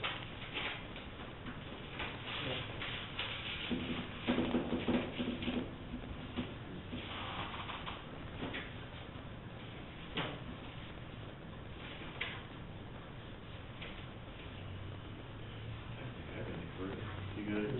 Patty, do you wanna just meet me out Duffy now and then tomorrow night? Yeah, what time is that? 7 o'clock is when they're meeting, They they're start pretty, they're sharp. pretty prompt, yeah, Yeah. they're pretty prompt. In fact, they're sitting there and usually the mayor will say, well, Kirk, what's your watch say? And then we'll ask somebody else, what's your watch say? If they all agree it's close to 7, they'll start.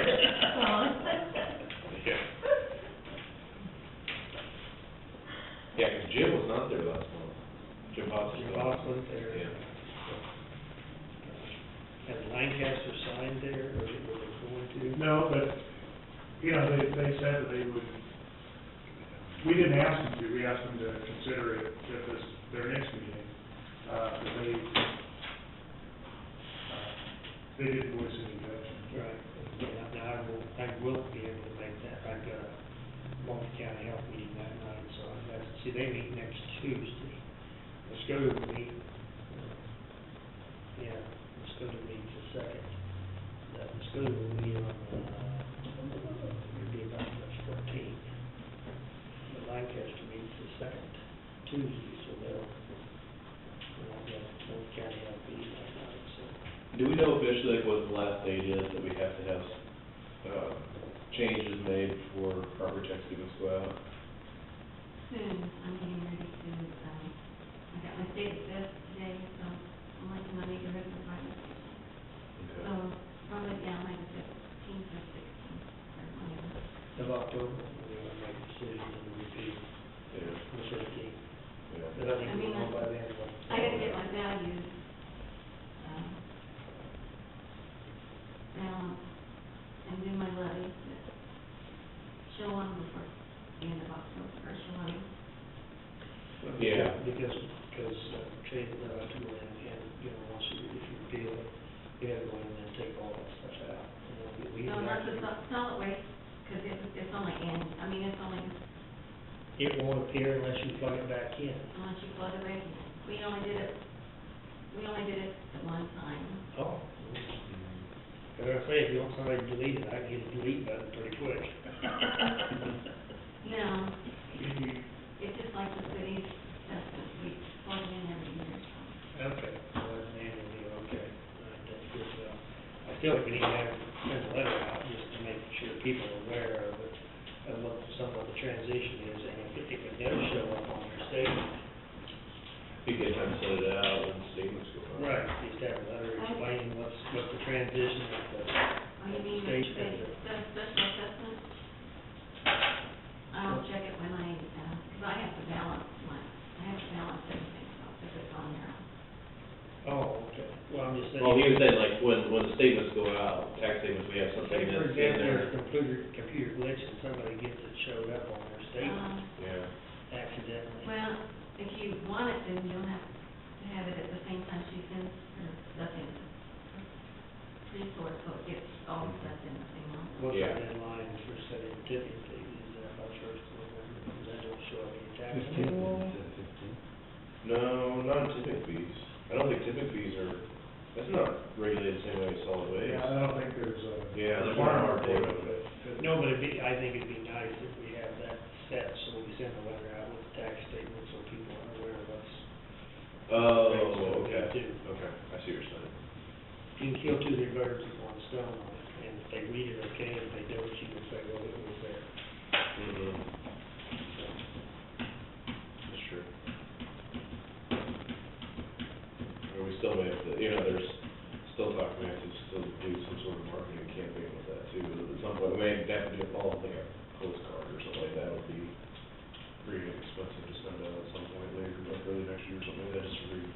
Well, some of them are gonna get a little taste of it by the by our trial period, what I call the 60-day trial period. Once we get everything hooked up out there, they're gonna get a little idea of how the system's gonna run, as of the first year officially, so.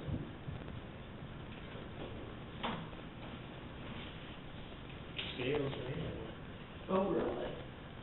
aren't they? I think, I've driven out there this last week. I've never been, but there's They got some hookups to do. there's some hookups, but there's still a box on it. They put the load cells in already? Yes. Okay. Matt's gotta do some laptop work. He's gonna put the slab in, Yeah, some yeah, water. trailers, and have a. And there's still some work. Trailer house, so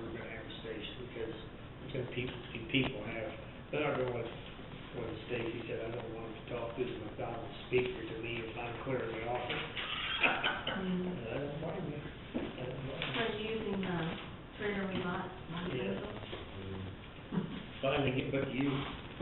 That one from the surplus,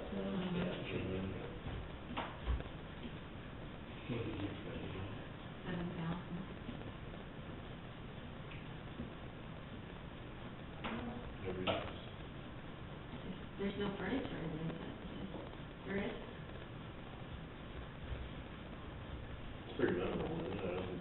She said there are 3 rooms. There's 3 rooms, and then there's kind of a, Living room, kind of kitchen, you know. kitchen, break room, and then there's an office, and I believe she said there was chairs and desks. She said there's a fridge and a microwave, if she wanted to keep the microwave, and she didn't care about the refrigerator. Bedroom, small bathroom. Small bathroom. Yeah, sorry, long, it's got long to that. It's pretty nice. I mean, It really is. Well, if everybody used it, I don't think we ever used it, did we? No, we didn't, but some refugees did. I'm not familiar with it. I think it might. Was it from Hurricane Katrina, somebody Yes. I don't see it back in there. Like they moved the furniture. Is that what Wes was gonna use for in case there? Yes. The only thing is, it's not real functional, the hall thing, that's the downside to it. Whereas I think we've got Leavenworth County just to the south that has that big command center that. We have a Tray, like a tray, I mean, Yeah. it's a. Oh, it's a big. Yeah, it's a Big nice- RV. Big RV or something. And the trailer was nice, and the truck just blow you away. And then, yeah, there's some high dollar stuff coming in from Homeland Security, stuff coming in out of that Bartlett. Yeah, they said they brought both of them, the truck and the trailer. Yeah, I think, One's an old command unit, and the other one is. it's Johnson County has some stuff that they sent out too, you know. Shoot. Of course, some of those wealthier counties had stuff designated just for,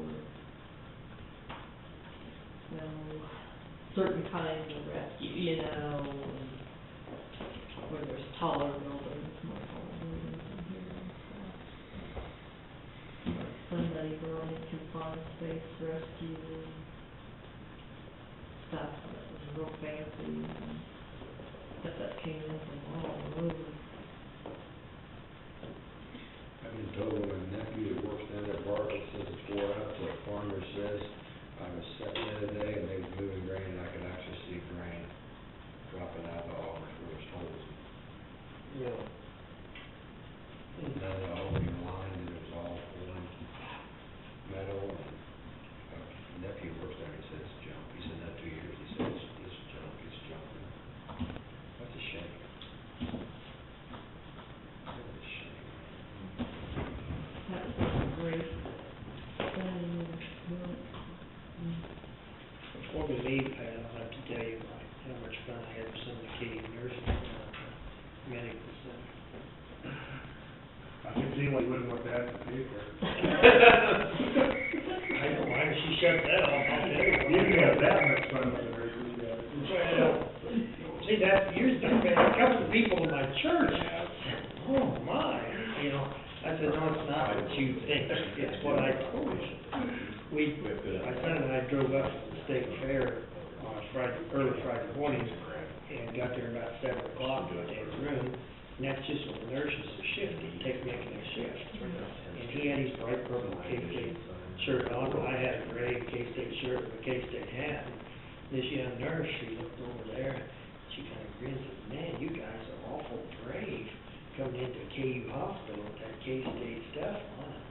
And I just kind of looked at her and said, I assume that you're either a KU fan, KU graduate or something. And she just grinned and said, yeah, she said, I have a 4-year degree in KU biology. And I just turned to her and I said, dear, I said, Jesus and preachers have been known to go into places where people are lost. We're here to save you. And she just, you know, didn't know what to say. So we had fun with that. Trouble with your team coming from the president of K-State backers and this part of the team wants this quarterback, this part of the team wants this quarterback, and they're just, you know, I don't know what to do. He said it's the best control he's ever had with any team in his life. You can see it when they play too. I can't really believe that, because I think he doesn't have trouble making decisions. He said this is the least control we've ever had in AT&T. Is he trying to set his son up to be scheduled? Is he delegating a lot to him? I second. All in favor, signify by saying aye. Aye. Okay, we can get that. Well, I've heard that complaint from some of my catbacker relatives, is the